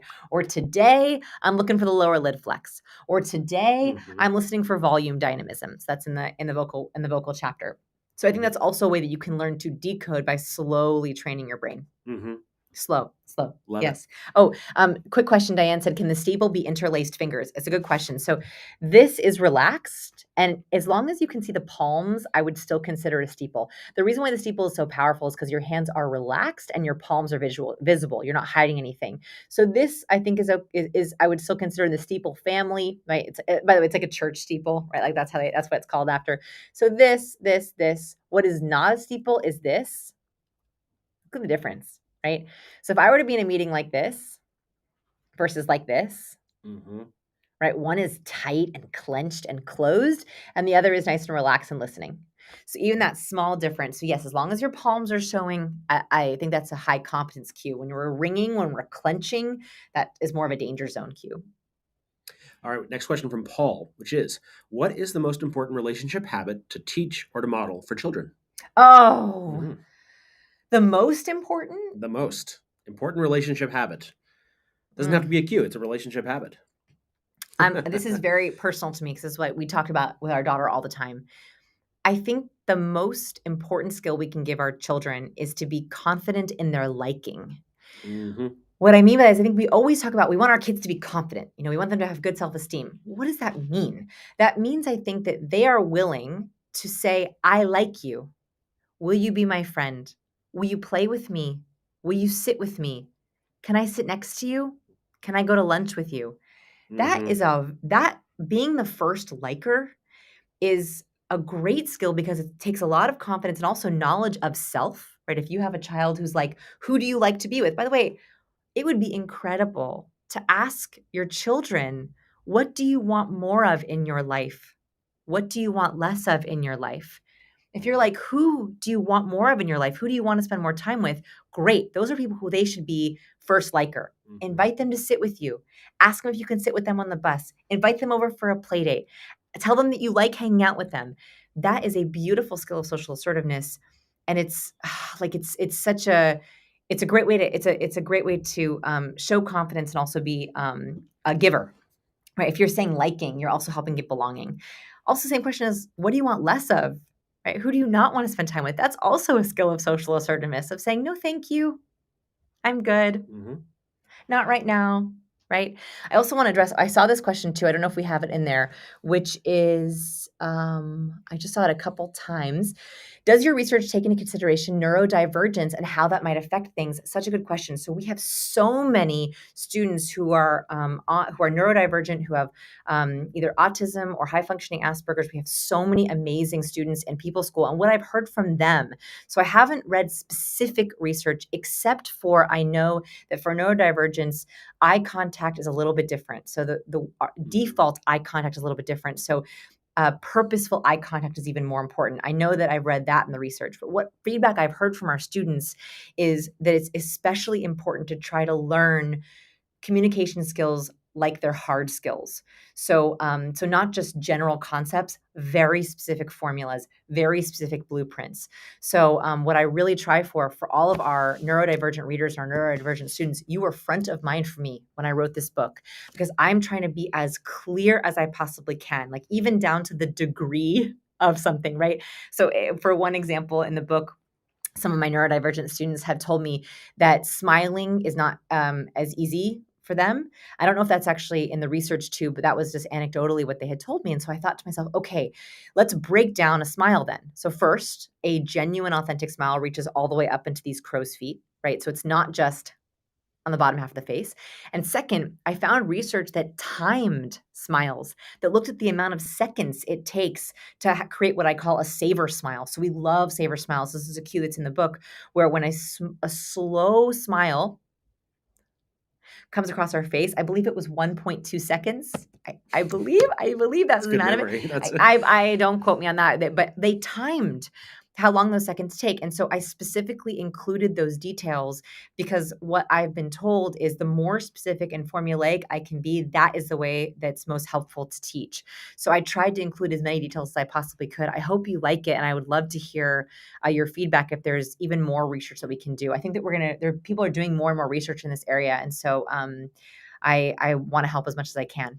And it's one of the reasons we did the companion app for Cues. And then also we've gotten a lot of interest in the upcoming facial expression course that we're coming out with, because it turns it into much more of a flashcard type scenario where, it's words in the book, but with pictures, original pictures, you can actually see what the expression is very clearly and what the definition is. And you can test yourself and you can review the concepts. By the way, also for the Audible folks. So for folks who are listening to the book, it's kind of nice to have the app to be like, and by the way, I was very careful in the book that if there was anything visual to see, I explained it for all my audio folks. But if you were like, what does that look like? You could also open the app to just see, oh, that's what she means by fronting. Oh, that's what she means by, what's another fancy thing? I don't even know. But we show some of those cues. Eyelid raise, exactly. So that's another reason. So yes. Thank you for that question.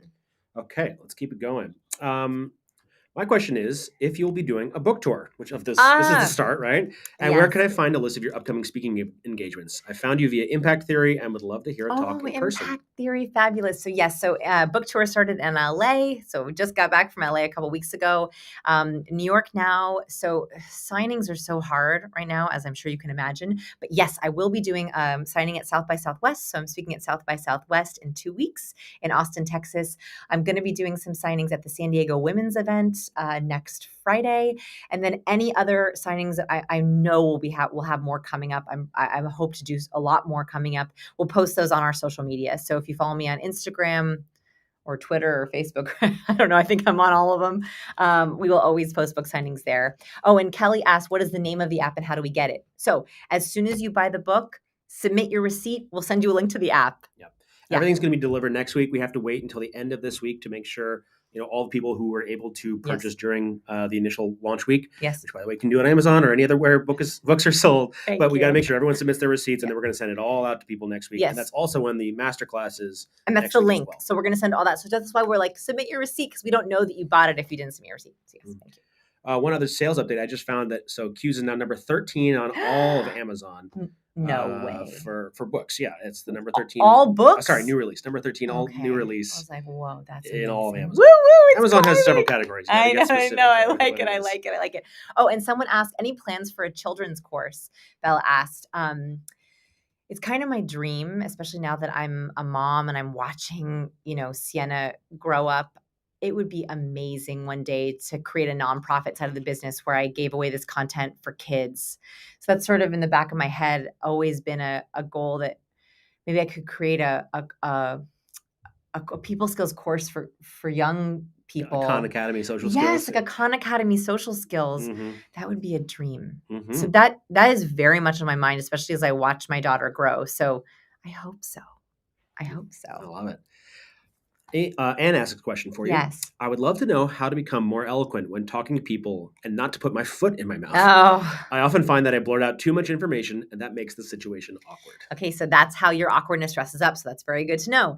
So what I want you to do is, one, is I love the power pause, the tip I talked about earlier. Second is practicing speaking more slowly. So a lot of the time, eloquence and rate of speech go hand in hand. There's a study I talk about in the book, and I'm not going to get it right, but it actually analyzed rate of speech and eloquence. In other words, how much information you get out. And what they basically found is speaking faster is a guaranteed way to reduce your eloquence. So the fastest way to reduce your eloquence is actually to speak more slowly. I'm a fast talker, so I have to work at this. So I would actually try, there's apps that will help you measure your rate of speech.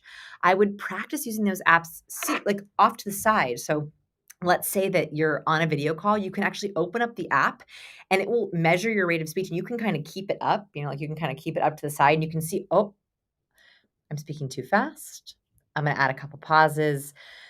I'm going to add a little bit of slowness when I speak. I'm going to add more thoughtfulness. So you can actually watch your speech rate as you're speaking. So I would try that. And also I would try to look for more nonverbal warmth. So as you're speaking, you know that you're hitting people right. You know that people are getting you when you're seeing nods, when you're seeing head tilts, when you're seeing eyebrow raises, when you're seeing leans. So you are being eloquent. That's the immediate way you can get feedback. If you're seeing nonverbal warmth, you're doing great. If you're not seeing nonverbal warmth, you're not seeing any nods or leans or eyebrow raises, it might be time to take a pause. All right, let's keep moving on. Sophie here. So, is it harder or easier to make friends now that you're able to see their true thoughts about you? So, another lie detector kind of question. I think cues is a blessing and a curse in the sense of once you know these cues, you see them everywhere. You see them on your friends' faces, on your colleagues' faces. You can't not see them. It definitely makes watching TV, being with friends more interesting. I decided very early on in this work that I would always rather live in hard truth than ignorant bliss. I'd always rather know. And so all of my friends are very aware that I am a cue reader and I share all my cues with them. So I want them to be reading me just like I'm reading them. So I would say it's made it better. I think I've made more high quality relationships when we're able to have this shared language of, are you okay? Can I do anything? Where I know that I'm reading cues of sadness or anger and I can immediately address it as opposed to having more surface relationship. I think it's helped me break through those surface level relationships where I can get to the heart of it, where I feel like we truly connect and we truly trust each other. And I think that we do that with cues. I have some of my oldest friends actually in chat right now. A shout out to Lacey. Lacey Kirkland, I've been friends with for 15 years. She was at our wedding. She's actually been helping with the Cues book launch. Almost everything that you're seeing is actually with Lacey Kirkland, our team, Carolyn and Lauren and Rob and Scott. I want to thank you guys so much because so much of what you're seeing, I wrote the book, but all the marketing, all the lift, getting you your bonuses, that is my team. So I just want to thank them so much. And Lacey is one of my oldest friends. So she'll tell you all about reading cues. We have the best conversations. Oh, Lacey's in chat. Yes. Oh, Diane said Lacey, the photographer. Actually, Lacey is Maggie Kirkland's partner, and Maggie is also my photographer-videographer. So my friends have been with me for a long time, and they help me with my cues. Yeah. I just want to post this question up so we can cover this again because I know it's been a while since we talked about it. So if you order cues during launch week, which is from now until the midnight on Friday, like the end of Friday, you qualify for these launch week bonuses. Yes. So what you do is you take that receipt if you buy it at a store. You take that email if you get it at Amazon or wherever you buy it. You go to sciencepeople.com/cues. I'm demoing. And you scroll down a little bit, and you'll see a little section on the website right there that says, submit your receipt here. You put in your name, your email address, and you upload that receipt.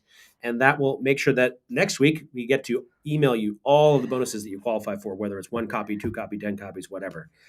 So just want to make sure we call that out for folks because I know a lot of you have already pre-ordered, which thank you very much. Thank you. As we saw earlier, it's number 1, 2, and 3 on Amazon new releases right now. Crazy. And then I cried into my scarf. So that was a good little break from my class. And today I want to thank you so much for being with me. I will continue to publish free content that is helpful. I will keep trying to grow your skills. If you want me to help you with any topic, you can always submit support@sciencepeople.com. I have a list of videos I have to make, of questions I want to answer, of blog posts I want to write. My team helps me with those. That is how I get ideas for content, is purely trying to help you. So in that growth list, that skill list, if there's something I can help you with, please share it with me. That is my entire goal. And I make a commitment to constantly post free content every single week to make sure that I'm trying to put out as many good vibes and good learning as I possibly can. So we're coming up on 3 hours now on the air. Everyone's which got I to think go you're rest. getting a little bit tired now at this point. So yes. would you maybe leave folks with what's the preview of the masterclass for next week? So if you order Cues, just one copy this week, you'll be invited to the masterclass next week, which is on March 10th. Yes. Right. And if you can't make it, it'll be recorded and we'll send it to you again. And you later. can also pre-submit like questions and profiles and all that kind of stuff. So masterclass, I'm going to be not only talking about some of the behind the scenes of the book, some fun stuff, while we'll be playing some games, but I'm also going to be doing some video demos of Cues to begin to activate those skills. So we had some questions on like, how do I learn these? How do I make sure I'm activating them? We're going to start activating together. So I'm going to be showing some demos that are going to literally be turning on the cue part of your brain. And there is a specific part of our brain that we use to read cues. They've even identified a specific part of our brain, the fusiform face area, that's used to read faces. Next week, I'm turning on those cues. It's going to be a mental workout. Like I want to like bicep curl some of those cues. So we're going to be activating your cues together. I'm going to be answering more of your questions. I'm going to be giving you some prompts as you read. We're going to be doing some video demos. I'm going to give you some behind the scenes.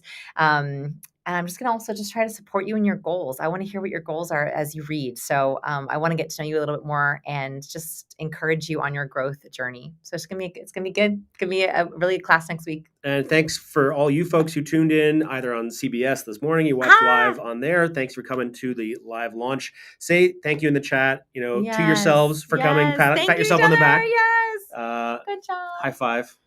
There we go. You did it. Good job. All right, everyone. We so appreciate you. I cannot wait to see you next week in Masterclass. More good stuff coming. Some surprises too. All right.